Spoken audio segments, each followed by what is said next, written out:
ഈ ശ്രദ്ധ കരുതിക്കുന്നത് അടുത്തും അകലെയുമായി ഞങ്ങളെ ശ്രദ്ധിക്കുന്ന എല്ലാ ശ്രോതാക്കൾക്കും അനശ്വരനായ യേശുക്രിസ്തുവിന്റെ അനുഗ്രഹീതമായ നാമത്തിൽ സായങ്കാല വന്ദനങ്ങളെ സാദരം അറിയിച്ചുകൊള്ളുന്നു.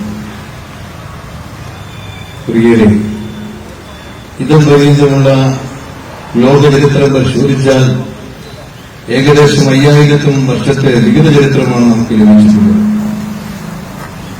ഈ ലിഖിത ചരിത്രം എന്ന് പറയുന്നത് സുമേറിയൻ ലിഖിതങ്ങളില്ല പക്ഷങ്ങൾ രേഖപ്പെടുത്തിയതാണ്. അത് നാം സശ്രദ്ധം പരിശോധിച്ചാൽ ആദിമ മനുഷ്യൻ മുതൽ ഇന്നോളമുള്ള സമസ്ത മനുഷ്യരും ഒരുപോലെ അന്വേഷിക്കുന്നതാണ് സത്യമെന്നാൽ എന്ത്.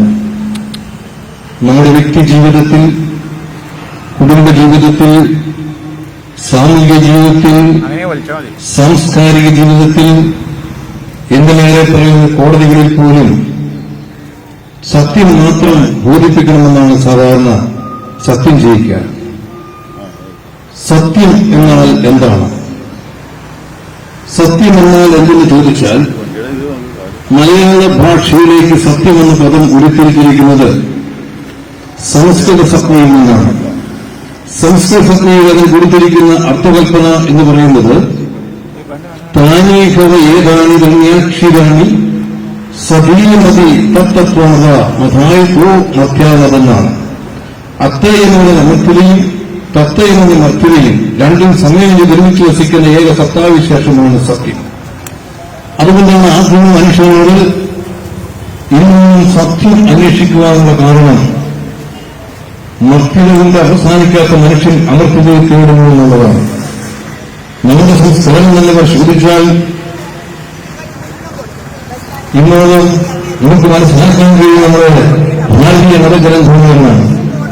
ഭാരതീയ മതഗ്രന്ഥം എന്ന് പറയുന്നത് 4 വേദങ്ങൾ, 6 ശാസ്ത്രങ്ങൾ, 18 പുരാണങ്ങൾ, ഉപപുരാണങ്ങൾ, സ്മൃതികൾ, ബ്രഹ്മാണ്ഡങ്ങൾ, ആരായണങ്ങൾ,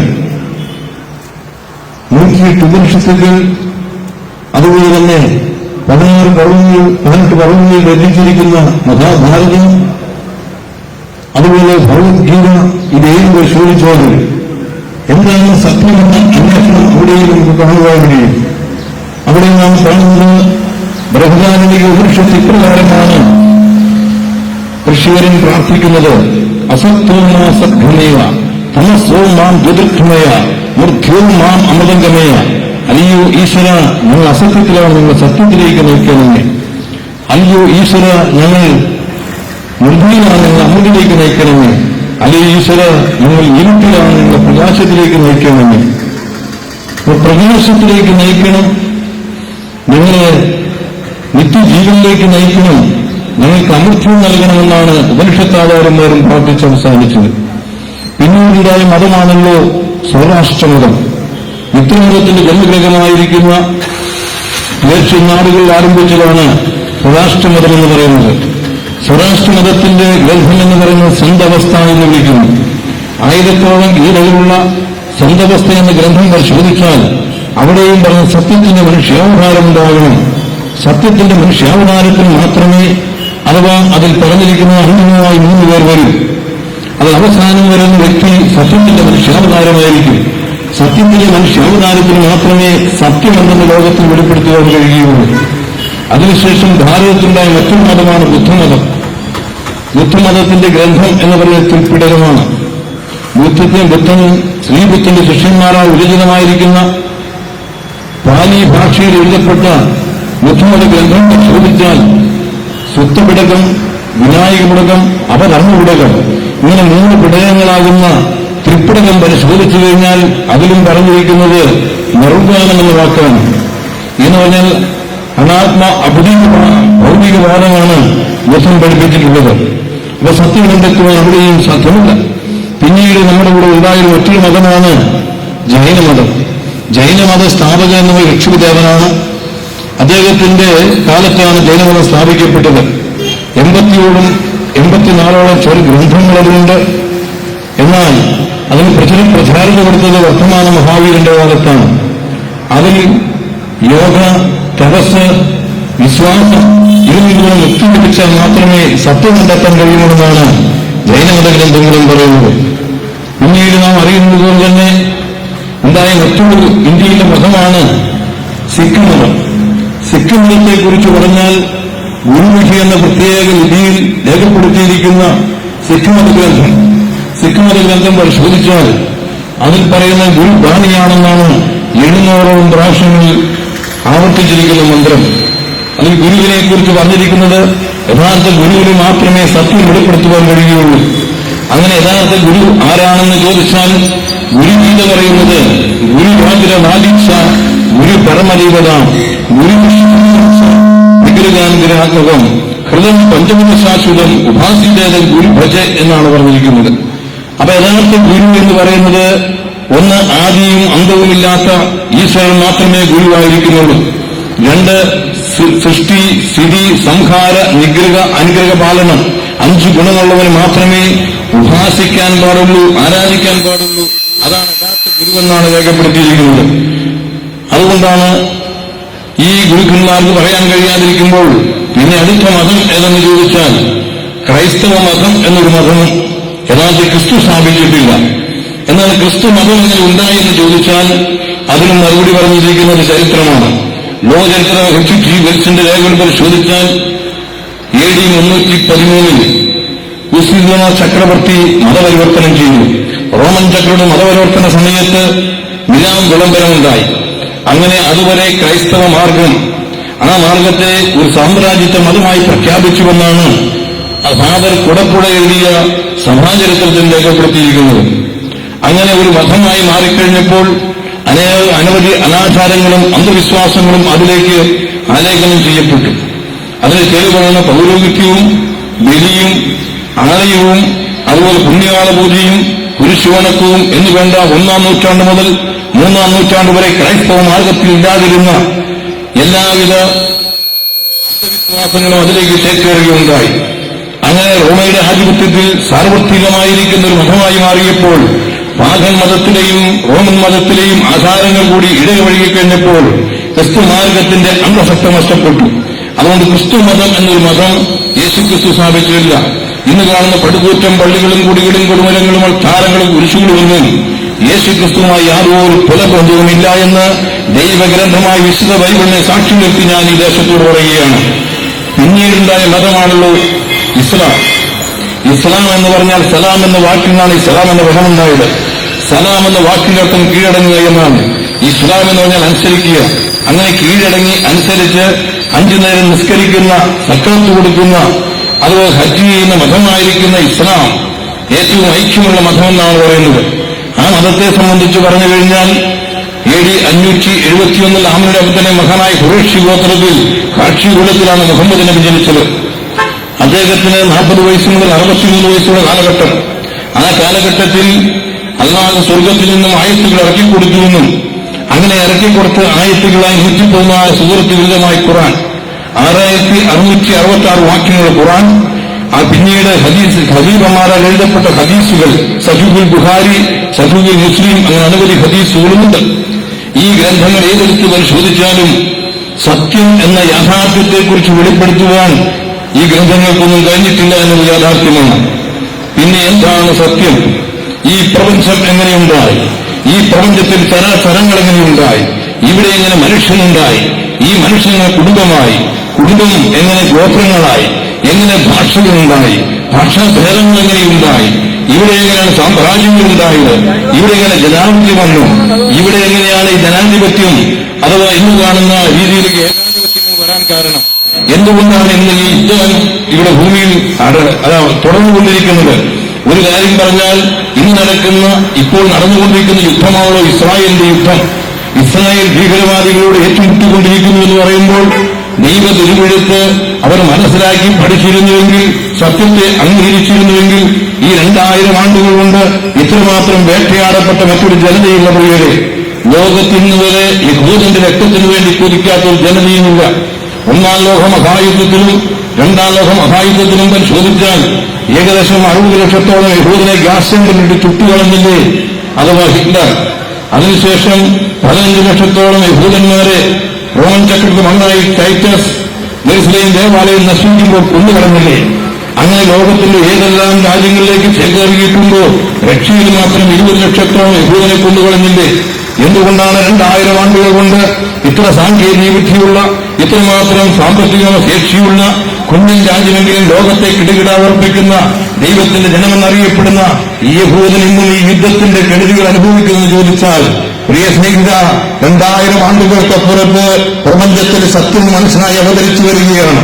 ആ സത്യാവതാരമായ കർത്താവായ യേശുക്രിസ്തുവിനെ, സത്യത്തിന്റെ മനുഷ്യാവതാരത്തെ അംഗീകരിക്കാതെ ഇവനെ കള്ളക്രിസ്തുവിനെ തള്ളിക്കളഞ്ഞുകൊണ്ട്, ആ ക്രിസ്തുവിനെ തള്ളിക്കളഞ്ഞതുകൊണ്ടാണ് ഈ സത്യത്തെ അംഗീകരിക്കാത്ത ഏതൊരു മനുഷ്യനും ഒരു ദൃഷ്ടാന്തമായി ഇന്ന് ഇസ്രായേൽ നിൽക്കുന്നു. 2000 ആണ്ടുകൾക്കപ്പുറത്ത് ലോകത്തിന്റെ നാഭിയിൽ എന്നറിയപ്പെടുന്ന പാലസ്തീനിൽ വലിയൊരു വിസ്താരം നടക്കുകയാണ്. 3 മതക്കോടതികളും 3 സിവിൽ കോടതികളും മാറി മാറി വിസ്തരിച്ച ലോകത്തെ ഏക വിസ്താരവേളയാണ് കർത്താവായ യേശുക്രിസ്തുവിന്റെ വിസ്താരം എന്ന് പറയുന്നത്.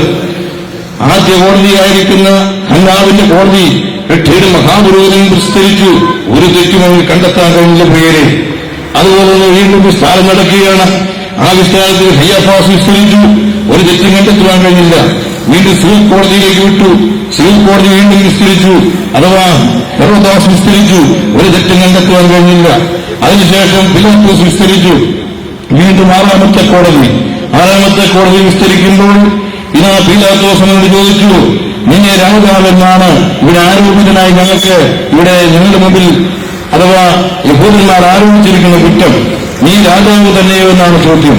യേശുക്രിസ്തുവിന്റെ മറുപടി വിശുദ്ധ യോഹന്നാന്റെ സുവിശേഷം 18-ാം അധ്യായത്തിന്റെ 37-38 വാക്യങ്ങൾ വായിക്കുമ്പോൾ അവിടെ രേഖപ്പെടുത്തിയിരിക്കുന്ന ഇപ്രകാരമാണ്, പ്രിയരെ, ഞാൻ രാജാവ് തന്നെ എന്നാണ്. എന്നാൽ അവിടെ കൊണ്ട് നിർത്തിയില്ല. രാജാവ് എന്ന് പറയുമ്പോൾ ഇവരുടെ ചക്രവർത്തിമാരുമായി കടലും മലയും കൊണ്ട് അതിർത്തിയിരിക്കുന്ന ഭൂഭാഗത്തിന്റെ രാജാവല്ല യേശുക്രിസ്തു.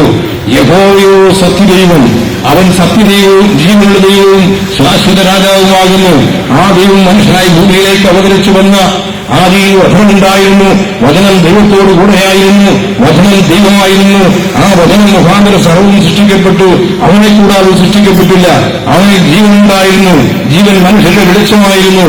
ആ വചനം ശരീരമായി തീർന്ന് ഭൂമിയിലേക്ക് മനുഷ്യാവതാരം ചെയ്തു വന്നപ്പോൾ ആ മനുഷ്യാവതാരം സത്യത്തിന്റെ മനുഷ്യാവതാരം, ആ മനുഷ്യാവതാരം ഭൂമിയിലേക്ക് വന്നു. യേശുക്രിസ്തുവിനോട് പീലാത്തോസിന്റെ ചോദ്യം, നീ രാജാവ് തന്നെയോ? യേശുക്രിസ്തുവിന് കുസാദനം കൂടി, ഞാൻ രാജാവ് തന്നെ. ഉത്തരം പൂർണ്ണമെങ്കിൽ അവിടെ കൊണ്ട് നിർത്തിയില്ല പ്രിയരെ. വീണ്ടും തുടരുകയാണ്, ഞാൻ സത്യത്തിന് സാക്ഷി നിൽക്കാൻ ഭൂമിയിൽ ജനിച്ചിരിക്കുന്നു, സത്യതൽപ്പന്റെ വചനം കേൾക്കുന്നു എന്നാണ് പറഞ്ഞത്. ലോകചരിത്രത്തിൽ ഇന്നുവരെ സത്യമെന്ന് അവകാശപ്പെട്ട ഒരു വ്യക്തി പ്രഭാവമുണ്ടെങ്കിൽ അവനാണ് ഞാൻ പ്രസംഗിക്കുന്ന, ബൈബിൾ പ്രഖ്യാപിക്കുന്ന കർത്താവായ യേശുക്രിസ്തു. അതുകൊണ്ടാണ് ഈ പ്രപഞ്ചം എങ്ങനെയുണ്ടായെന്ന ചോദ്യത്തിന് ശരിയായ ഉത്തരം ഇന്നുവരെ ക്രിസ്തുവിലാണ് കണ്ടെത്താൻ കഴിഞ്ഞത്. കാരണം പ്രപഞ്ചത്തിൽ ഒരു ഉണ്ടോ എന്ന ചോദ്യം, അഥവാ ഇന്ന് ഭൗതികവാദം അതിശക്തമായി വളർന്നുകൊണ്ടിരിക്കുമ്പോൾ, അതുപോലെ തന്നെ നിരീശ്വരവാദം വളർന്നുകൊണ്ടിരിക്കുമ്പോൾ ഇവിടെ ഒരു ദൈവമുണ്ടോ? ഈ ദൈവം ആരാണ്? ആ ദൈവം എന്തായിരിക്കുന്നു? സത്യദൈവത്തെ ലോകത്തിന് വെളിപ്പെടുത്തണം. അതുകൊണ്ടാണ് ലോകത്ത് അനവധി മതങ്ങളുണ്ടെന്ന് ഞാൻ പറഞ്ഞല്ലോ. ഓരോ മതങ്ങൾക്കും അവരുടെ മതദൈവങ്ങളുണ്ട്. എന്നാൽ പ്രപഞ്ചത്തിന്റെ സൃഷ്ടാവായ ദൈവം ആരാണ്? ഒന്ന്, ദൈവത്തെ സംബന്ധിച്ച് പറയുമ്പോൾ ആ ദൈവം അസ്തിത്വമുള്ളവനായിരിക്കണം. 2, ആ ദൈവം വ്യക്തിത്വമുള്ളവനായിരിക്കണം. ആ ദൈവം അഥവാ തന്നിൽ തന്നെ ജീവനുള്ളവനായിരിക്കണം. അതുകൊണ്ടാണ് അസ്തിത്വവും വ്യക്തിത്വമുള്ള ദൈവമുണ്ടോ ഈ പ്രപഞ്ചത്തിന്. ഇന്നത്തെ നിരീശ്വരവാദികൾ പറയുന്നത് ഈ പ്രപഞ്ചം എന്ന് പറയുന്നത് കേവലം ഒരു പൊട്ടിത്തെറിയിലൂടെ ഉണ്ടായി എന്നാണ്. അതിന് അഥവാ ഡാർവിന്റെ 1834 അനുമാന സിദ്ധാന്തമാണ് അവരതിനെ ആധാരമായി കണ്ടിരിക്കുന്നത്. അതുകൊണ്ടാണ് ഈ പ്രപഞ്ചം എങ്ങനെയുണ്ടായെന്ന ചോദ്യത്തിന് ഇവിടുത്തെ IAS-കാരും IPS-കാരും ഡോക്ടർമാരും എഞ്ചിനീയർമാരും ബുദ്ധിജീവികൾ അവകാശപ്പെടുന്നവര് തത്വചിന്തകരെന്ന് പറയുന്നവരെല്ലാം ഇന്ന് വിശ്വസിക്കുന്നതും പഠിപ്പിക്കുന്നതുമെല്ലാം ഡാർവിന്റെ അനുമാന സിദ്ധാന്തമാണ്.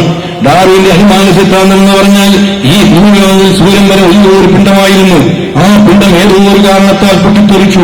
കാരണം അറിയാത്തത് കൊണ്ടാണ് ഇന്ന് വിസ്ഫോടന സിദ്ധാന്തം ആവിഷ്കരിക്കുവാൻ കോടിക്കണക്കിന് ഡോളറാണ് മുടക്കിക്കൊണ്ടിരിക്കുന്നത്. അങ്ങനെ പൊട്ടിത്തെറിച്ച ഒരു കഷ്ണമാണ് നമ്മുടെ ഭൂമി എന്നാണ് അവർ പറയുന്നത്. ഞാനൊന്ന് ചോദിച്ചോട്ടെ സ്നേഹിത, കേവലം വിസ്ഫോടനത്തിന് പൊട്ടിത്തെറിച്ചതെങ്കിൽ ആ പൊട്ടിത്തെറിച്ച കഷ്ണമാണ് ഭൂമിയെങ്കിൽ എങ്ങനെ ഇതൊരു ഗോളമായി തീർന്നു? അതിന് ഉത്തരമില്ല. അനവധികാലം ഭൂമിയിൽ മഴ പെയ്യാതിരുന്നു. എന്തുകൊണ്ട് മഴ പെയ്തില്ല എന്ന ചോദ്യത്തിന് ഉത്തരം പറയുന്ന ശാസ്ത്രത്തിന് കഴിഞ്ഞിട്ടില്ല. പിന്നെ ഏതോ ഒരു കാരണത്താൽ മഴ പെയ്തു എന്നാണ് പറയുന്നത്. ഏത് കാരണമെന്ന് പറഞ്ഞിട്ടില്ല. അങ്ങനെ ജലത്തിൽ ആദ്യമായി ജീവന്റെ തുടിപ്പായ അമീബയുണ്ടായെന്നും അമീബ വളർന്നു തൃപ്പാടി ജീവികളായി വീണ്ടും പരിണമിച്ചു.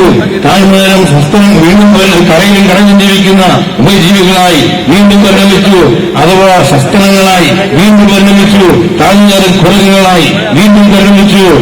ജാവ മനുഷ്യൻ, നിയന്ത്രണ മനുഷ്യൻ, പീക്കിക് മനുഷ്യൻ, ഹോമോ സാപ്പിയൻസ് വർഗത്തിൽപ്പെട്ട ആധുനിക മനുഷ്യനുണ്ടായെന്ന് കോളേജുകളിൽ പഠിപ്പിക്കുമ്പോൾ എന്നെ ശ്രദ്ധിക്കുന്ന സ്നേഹിതന്മാരെ, ആധുനിക ശാസ്ത്രം ജീൻ കണ്ടെത്തിക്കഴിഞ്ഞു. ജീൻ കണ്ടെത്തിക്കഴിഞ്ഞപ്പോൾ മനുഷ്യൻ ജീനും മൃഗങ്ങളുടെ ജീനും തമ്മിൽ ചേരില്ല. കേവലം പരിണമിച്ചുണ്ടായ ജൈവരാസപിണ്ഡമല്ല മനുഷ്യൻ. എന്നെ ശ്രദ്ധിക്കുന്ന സ്നേഹിത, നമ്മുടെ പിതാവെന്ന് കുറങ്ങല്ല, പിന്നെയോ പ്രപഞ്ച സൃഷ്ടാവായിരിക്കുന്ന ദൈവത്തിന്റെ സൃഷ്ടിയാണ്. അതുകൊണ്ടാണ് ശാസ്ത്രത്തിൽ ഇന്നുവരെ ഉത്തരം പറയാൻ കഴിഞ്ഞിട്ടില്ല. മനുഷ്യൻ എങ്ങനെയുണ്ടായെന്ന ചോദ്യത്തിന് വ്യക്തമായി ഉത്തരം പറയാൻ ഒരു ശാസ്ത്രത്തിനും കഴിഞ്ഞിട്ടില്ല. എന്നാൽ ദൈവഗ്രന്ഥമായി വിശുദ്ധ ബൈബിൾ ആരംഭിക്കുന്നത് തന്നെ ആദിയിൽ ദൈവം ആകാശവും ഭൂമിയും സൃഷ്ടിച്ചു എന്ന് പറഞ്ഞുകൊണ്ടാണ്. കാരണം ദൈവമാണ് പ്രപഞ്ചം സൃഷ്ടിച്ചതെങ്കിൽ, ദൈവമാണ് മനുഷ്യനെ സൃഷ്ടിച്ചതെങ്കിൽ ആ ദൈവത്തെ, അഥവാ ആ ദൈവം ആരാണ്? ഹിന്ദുവിന്റെ ദൈവമാണോ? ക്രിസ്ത്യാനിന്റെ ദൈവമാണോ? ബുദ്ധമതത്തിന്റെ ഗ്രന്ഥം അഥവാ ജൈനമതത്തിന്റെ ഗ്രന്ഥം ദൈവമാണോ? അതും ഇസ്ലാമിന്റെ ദൈവമാണോ? എല്ലാവരും ചോദിക്കുന്ന ചോദ്യമാണ്. ഏതെങ്കിലും ഒരു ദൈവമാണെന്ന് പറഞ്ഞാൽ വലിയ ഭയങ്കരമായ വിപ്ലവങ്ങളിലൂടെ ഉണ്ടാകും. അതുകൊണ്ടാണ് ശാസ്ത്രം എന്തുകൊണ്ട് ഈ അബദ്ധജടിലമായിരിക്കുന്ന ഈ സിദ്ധാന്തം ഇന്നും പഠിപ്പിക്കുമെന്ന് ചോദിച്ചാൽ, ദൈവത്തെക്കുറിച്ച് പറഞ്ഞു കൊടുക്കുവാൻ ഇവിടുത്തെ ശാസ്ത്രബുദ്ധിക്ക് കഴിയുന്നില്ല. എന്നാൽ ദൈവത്തിന്റെ ജ്ഞാനമായ ക്രിസ്തുവിലൂടെയാണ് ലോകത്തിന് ഈ സത്യം വെളിപ്പെടുത്തിയിരിക്കുന്നത്. അതുകൊണ്ടാണ് യേശുക്രിസ്തു പറയുകയാണ്, ആദിയിൽ അവൻ ആകാശവും ഭൂമിയും സൃഷ്ടിച്ചു എന്നാണ് മത്തായിയുടെ സുവിശേഷം 19-ാം അധ്യായത്തിൽ പറഞ്ഞിരിക്കുന്നത്. അവരെ ആണും പെണ്ണുമായി സൃഷ്ടിച്ചുവെന്ന് യേശുക്രിസ്തു പറയുമ്പോൾ ഇതിന്റെ യാഥാർത്ഥ്യമെന്ന് നിങ്ങൾ പരിശോധിക്കണം. അങ്ങനെ പരിശോധിക്കുമ്പോഴാണ് ഈ പ്രപഞ്ചനിഷ്ഠമായ ദൈവത്തിന്റെ അസ്തിത്വം ഈ പ്രപഞ്ചത്തിൽ ഉണ്ടോ എന്ന ചോദ്യത്തിന് ഉത്തരം കണ്ടെത്തുവാൻ കഴിയുന്നത്. അതുകൊണ്ടാണ് ഏത് ദൈവം എപ്പോൾ എവിടെ വെച്ച് എങ്ങനെ സൃഷ്ടിച്ചു എന്ന് ചോദിച്ചാൽ അത് ഉത്തരം കണ്ടെത്തേണ്ടത് അഥവാ ദൈവഗ്രന്ഥമായി വിശുദ്ധ ബൈബിൾ ആരംഭിക്കുന്നത് എങ്ങനെ തന്നെയാണ്. ഉൽപ്പത്തി പുസ്തകം 1-ാം അധ്യായത്തിന്റെ 1-ാം വാക്യത്തിൽ ഇപ്രകാരമാണ് ആരംഭിക്കുന്നത്: ആദിയിൽ ദൈവം ആകാശവും ഭൂമിയും സൃഷ്ടിച്ചു എന്നാണ് പറഞ്ഞിരിക്കുന്നത്. ആദിയിൽ ദൈവം ആകാശവും ഭൂമി സൃഷ്ടിച്ചു എന്ന് പറയുമ്പോൾ BC 1440 ഇന്നേക്ക് 3400 വർഷങ്ങൾക്ക് മുമ്പ്, അഥവാ ഇസ്രായേലിന്റെ പ്രവാചകനായി മോശയെ വിളിച്ച് ദൈവം പറഞ്ഞു കൊടുത്തു, മോശയെ നീ എഴുതുക, ആദിയിൽ ദൈവം ആകാശവും ഭൂമിയും സൃഷ്ടിച്ചിരിക്കുന്നു. ആ മോശ എഴുതി വെച്ചു. നമ്മൾ മലയാളിയാണ് മലയാള ഭാഷയിൽ എഴുതും, തമിഴിനാണ് തമിഴ് ഭാഷയിൽ എഴുതും, ഹിന്ദിക്കാരാണ് ഹിന്ദി ഭാഷയിൽ എഴുതും, അതുപോലെ ഇംഗ്ലീഷിനാണ് ഇംഗ്ലീഷ് ഭാഷയിൽ എഴുതും. എന്നുള്ള എബ്രായ ഭാഷയിൽ എബ്രായനായ അഥവാ മോശ എഴുതി വെച്ചു, ആദിയിൽ ദൈവം ആകാശവും ഭൂമിയും സൃഷ്ടിച്ചു.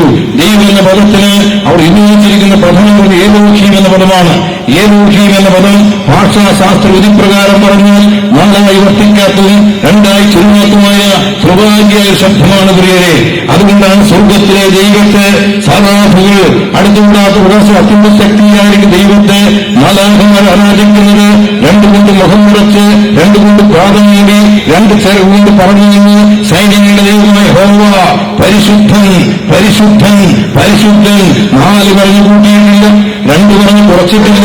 3 ഏകത്വമായി വസിക്കുന്ന ഏകാത്മസത്യനായ ദൈവം.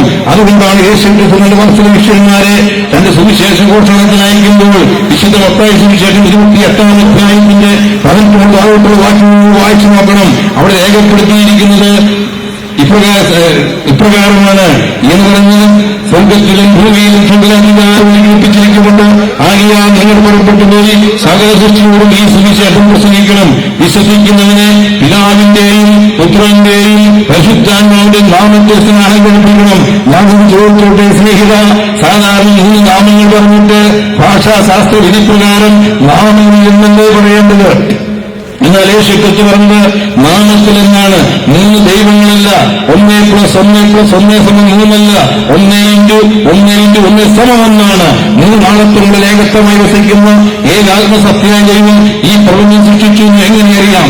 അതുകൊണ്ടാണ് ഈ പ്രപഞ്ചം എന്ന് മഹാസൗധം പടുത്തുയർത്തുവാൻ ദൈവം ഉപയോഗിച്ചത് എന്താണെന്ന് ചോദിച്ചു കഴിഞ്ഞാൽ, റോമാലേഖനം 1-ാം അധ്യായത്തിൽ 19-ാം വാക്യത്തിൽ 2000 ആണ്ടുകൾക്കപ്പുറത്ത് കഴിഞ്ഞ വെച്ചിട്ടുണ്ട്. ദൈവത്തിന്റെ ആദർശത, ദൈവത്തിന്റെ ദിവ്യത്വം ഈ പ്രപഞ്ച സൃഷ്ടിയിലൂടെ ദൈവം വെളിപ്പെടുത്തിയിരിക്കുന്നു. എങ്ങനെയാണ്? നിങ്ങൾ എബ്രായ ലേഖനം വായിക്കണം. എബ്രായ ലേഖനം 11-ാം അധ്യായത്തിൽ 3-ാം വാക്യത്തിൽ സത്യഗ്രന്ഥം രേഖപ്പെടുത്തിയിരിക്കുന്നത് ഈ കാണുന്ന പ്രപഞ്ചത്തിന് കാരണമായിരിക്കുന്നത് കാണപ്പെടുന്ന വസ്തുവല്ല, കാണപ്പെടാത്ത വസ്തുക്കള് ദൈവം തന്റെ വചനത്താൽ പ്രപഞ്ചത്തെ സൃഷ്ടിച്ചിരിക്കുന്നു എന്നാണ്. എന്നെ ശ്രദ്ധിക്കുന്ന സ്നേഹിത, ഈ പ്രപഞ്ചത്തിന്റെ ഏറ്റവും ചെറിയ കണിക എന്നുള്ള ആറ്റമല്ലേ? ഒരാറ്റം എന്ന് പറഞ്ഞാൽ ന്യൂട്രോൺ, ഇലക്ട്രോൺ, പ്രോട്ടോൺ, 3 സെല്ലുകൾ ഒന്നായിരിക്കുന്നു. ശാസ്ത്രം അറിയാവുന്ന ആർക്കും അറിയാം. എന്നാൽ ഒരു ആറ്റം എന്നാണ് പറയുന്നത്. ഇനി അനവധി ആറ്റങ്ങൾ കൂടുന്ന തന്മാത്ര എടുക്കുക, അനവധി തന്മാത്ര കൂടുന്ന പദാർത്ഥം എടുത്താൽ ഹരം, ദ്രാവകം, വാതകം അവിടെയും മൂന്നിന്റെ ഒന്ന് കാണാൻ കഴിയും. അതുകൊണ്ടാണ് കാലത്തെ എടുത്തു കഴിഞ്ഞാൽ ഭൂതകാലം, വർത്തമാനകാലം, ഭാവി കാലം അവിടെയും മൂന്നിന്റെ കാണാൻ കഴിയും. ഇങ്ങനെ 3 ആളത്തോട് ഏകത്വമായി വസിക്കുന്ന ഏക ആത്മസത്യമായിരിക്കുന്ന ഏകസത്യ ദൈവം. ആ ദൈവം ഒരു വ്യക്തിയാണോ ശക്തിയാണോ? പലരും പറഞ്ഞു ഞാൻ കേട്ടിട്ടുണ്ട് ദൈവം ഒരു പരാശക്തിയാണെന്ന്. കേവലം കണ്ടനെ പോലെ ഒരു പരാശക്തി അഥവാ മനുഷ്യനെ അടുത്ത് ചെല്ലുവാൻ, ഭയം ചെല്ലുവാൻ, അപേക്ഷകൾ നിർത്തിവെക്കുവാൻ ആളത്വമുള്ള അഥവാ ഒരു വ്യക്തിത്വമുള്ള ദൈവത്തെയാണ് ആവശ്യമെന്നാണ് ടാഗോർ പറഞ്ഞിരിക്കുന്നത്. അങ്ങനെയെങ്കിൽ ആളത്വമുള്ള വ്യക്തിത്വമുള്ള അഥവാ മനുഷ്യർക്ക് അടുത്ത് ചെല്ലുവാൻ കഴിയുന്ന, മനുഷ്യനെ സ്നേഹിക്കുന്ന ഒരു ദൈവമാണോ ഈ പ്രപഞ്ച സൃഷ്ടാവ്? ന്യായമായ ചോദ്യമാണ്. ആരും പേടിച്ചു പഠിക്കേണ്ട. ബൈബിളിനോട് ചോദിക്കൂ, ഈ ദൈവം ഒരു വ്യക്തിയാണോ ശക്തിയാണോ? അത് കേവലം ഒരു പരാശക്തിയാണോ? ചോദിച്ചു നോക്കൂ. അതിന് ഉത്തരം പറയുന്നുണ്ട്. ദൈവം വ്യക്തിയാണോ ശക്തിയാണോ എന്ന് ചോദിച്ചാൽ അതുകൊണ്ട് ഉണ്ടാകട്ടെ ക്ഷാമത്താൽ ശരീരാര സൂര്യാപാരം പർവ്വതമായ ഈ ബ്രഹ്മാണ്ഡഘടാകത്തിന് ജന്മം കൊടുത്ത ഈശ്വരനുണ്ടല്ലോ. ആ ഈശ്വരന് കൽപ്പിച്ചിരുന്നെങ്കിൽ ഈ പ്രപഞ്ചമുണ്ടാകുമോ, ഈ മനുഷ്യനുണ്ടാകുമായിരുന്നു. എന്നാൽ തന്റെ കരുത്തിന്റെ കലാവിന്റെ കവിയോത്ഭവമായി കാമ്യകല വസ്തുവായി ദൈവം കണ്ടുകൊണ്ട് മനുഷ്യനെ പറഞ്ഞ് അവൻ ജീവശ്വാസമൂടി അവൻ ജീവന്റെ യോഗിയായിട്ടുണ്ട്. അതുകൊണ്ടാണ് ഒരു മനുഷ്യൻ എന്ന് പറഞ്ഞാൽ തെസ്സലോനിക്കരുടെ 1-ാം ലേഖനം 5-ാം അധ്യായം 23-ാം വാക്യം രേഖപ്പെടുത്തിയിരിക്കുന്നത് ഒരു മനുഷ്യൻ ദേഹം, ദേഹി, ആത്മാവ്, ഒരു മനുഷ്യൻ. അതുകൊണ്ടാണ് ദൈവം പറഞ്ഞത് നാം നമ്മുടെ സാദൃശ്യത്തിലും സ്വരൂപത്തിലും മനുഷ്യൻ സൃഷ്ടിക്കും. പിതാവ്, പുത്രൻ, പരിശുദ്ധാത്മാവെന്ന 3 ആളത്തിൽ ഏകത്വമായി വസിക്കുന്ന ഏകാത്മാവായ ഏക സത്യദൈവം. ആ ഏക സത്യദൈവം തന്റെ വ്യക്തിത്വത്തെ ലോകത്തിൽ വെളിപ്പെടുത്തുവാൻ ആ വ്യക്തിത്വത്തിന്റെ നിഴലെന്നോണം മനുഷ്യ സൃഷ്ടി ചെയ്തു. അതുകൊണ്ടാണ് ദൈവം ഒരു വ്യക്തിത്വത്തിൽ ഏകത്വത്തിൽ വസിക്കുന്നവരും ചോദിച്ചാൽ അഥവാ സത്യത്തിന് സാക്ഷി നിൽപ്പനായി ഭൂമിയിൽ അവതരിച്ച കർത്താവായ യേശുക്രിസ്തു തന്റെ തിരുവവതാരത്തിനായി അഥവാ ഗബ്രിയേലിന്റെ മറിയയുടെ അടുക്കൽ ചെല്ലുകയാണ്. കന്യകയാവും മറിയയുടെ അടുക്കൽ ചെന്ന് വിവാഹം ചെയ്ത് കഴിഞ്ഞ ആ സ്ത്രീരത്നത്തോട് പറഞ്ഞു, മറിയമേ, നിനക്ക് ദൈവത്തിന്റെ കൃപ ലഭിച്ചിരിക്കുന്നു. ലൂക്കോസ് സുവിശേഷം 1-ാം അധ്യായം 28-ാം വാക്യം. അപ്പോൾ മറിയ വളരെ ആശ്ചര്യവേദിയായി. കാരണം മറിയ ഒരിക്കലും പ്രതീക്ഷിച്ചില്ല അജ്ഞാനത്തിന്റെ ഉടയവനായ ഈശ്വരൻ എന്നിൽ ഉദ്ഭൂതമാകുമെന്ന് അവരൊരിക്കലും ധരിച്ചിരുന്നില്ല. അതുകൊണ്ടാണ് ആശ്ചര്യവേദിയായി ചോദിച്ചു, ഞാൻ ഇന്നുവരെ പുരുഷനെ അറിഞ്ഞിട്ടില്ല, പിന്നെ എങ്ങനെയാണ് ഞാൻ ഗർഭിണിയായിത്തീരുന്നത്? എങ്ങനെയാണ് എനിക്ക് മകൻ ജനിക്കുന്നത്? അപ്പോൾ ദൂതൻ പറയുകയാണ്, ലൂക്കോസ് സുവിശേഷം 1-ാം അധ്യായം 35-ാം വാക്യത്തിൽ പറയുകയാണ്, പരിശുദ്ധാത്മാവിന്റെ വരും അത്യുന്നതത്തിന് നിലവും അപ്പോൾ ഉത്ഭവത്തിന്റെ വിശുദ്ധമല്ല ദൈവത്വം വിളിക്കപ്പെടും എന്ന് പറഞ്ഞ പിതാവിന്റെ ശക്തിയാൽ പരിശുദ്ധാത്മാവിന് വചനം ശരീരമായി തീർന്നു. അല്ലെങ്കിൽ പ്രിയ സ്നേഹിത, കർത്താവായ യേശുക്രിസ്തു മനുഷ്യാവതാരം ജീവനുള്ള ദൈവത്തെ ലോകത്തിന് വെളിപ്പെടുത്തുവാനാണ് യേശുക്രിസ്തു ഭൂമിയിലേക്ക് വന്നത്. അല്ലെങ്കിൽ ക്രിസ്തു അങ്ങനെ ഭൂമിയിലേക്ക് വന്നതെന്ന് ചോദിച്ചാൽ 66 ഗ്രന്ഥസമുച്ചയമായിരുന്ന വിശുദ്ധ ബൈബിൾ ആദ്യമുള്ളവർ പരിശോധിച്ചാൽ അതിലെല്ലാം യേശുക്രിസ്തു മാത്രമാണ്. പ്രിയരെ, സംശയമുള്ളവർക്ക് പരിശോധിച്ച് നോക്കാം. ഉൽപ്പത്തി പുസ്തകത്തിൽ ശ്രീകൃഷ്ണൻ യേശുക്രിസ്തുവല്ലേ, പുറപ്പാട് പുസ്തകത്തിൽ പശ്ചാത്തലം യേശുക്രിസ്തുവല്ലേ, ലേവ്യ പുസ്തകത്തിൽ പാപപരിഹാരം ക്രിസ്തുവല്ലേ, സന്ധ്യാ പുസ്തകത്തിൽ അടിക്കപ്പെട്ട പാലക്രിസ്തുവല്ലേ, ആവർത്തന പുസ്തകത്തിൽ മോശയെ പോലെ പ്രവാചക യേശുക്രിസ്തുവല്ലേ. അതുപോലെ തന്നെ ന്യായന്മാരും യേശുയുടെ പുസ്തകത്തിൽ ദൈവത്തിന്റെ സൈന്യാടിമായ ക്രിസ്തു, ന്യായാധിപ പുസ്തകത്തിൽ നീതി നടത്തുന്ന ക്രിസ്തു. അതുപോലെ യൂത്തിന്റെ പുസ്തകം വായിച്ചാൽ വീണ്ടെടുക്കുന്ന ബന്ധു യേശുക്രിസ്തുവല്ലേ. 6 രാജാക്കന്മാർ പുസ്തകങ്ങൾ വായിച്ചാൽ വാഗ്ദത്ത രാജാവ് യേശുക്രിസ്തുവല്ലേ.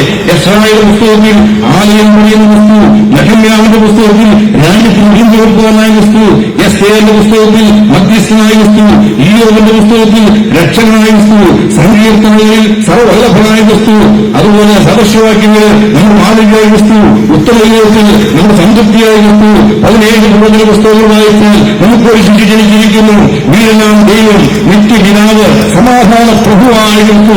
4 സുവിശേഷങ്ങൾ വായിച്ചാൽ അവൻ തന്റെ ജനത്തെ അവർ പാപരക്ഷിക്കായിക്കൊണ്ട് യേശു എന്ന് പേരിടണം, രക്ഷകനായ ക്രിസ്തു. അപ്പോസ്തല പ്രവൃത്തി വായിച്ചാൽ ഉയർത്തെഴുന്നേറ്റ മശിഹായായ ക്രിസ്തു. 21 ലേഖനങ്ങൾ വായിച്ചാൽ നല്ല ഇടാനായ ക്രിസ്തു. അതുപോലെ തന്നെ അവസാന പുസ്തകം വെളിപ്പാട് പുസ്തകം വായിച്ചാൽ രാജാതിരാജാവും കർത്താതികർത്താവുമായ യേശു ക്രിസ്തു.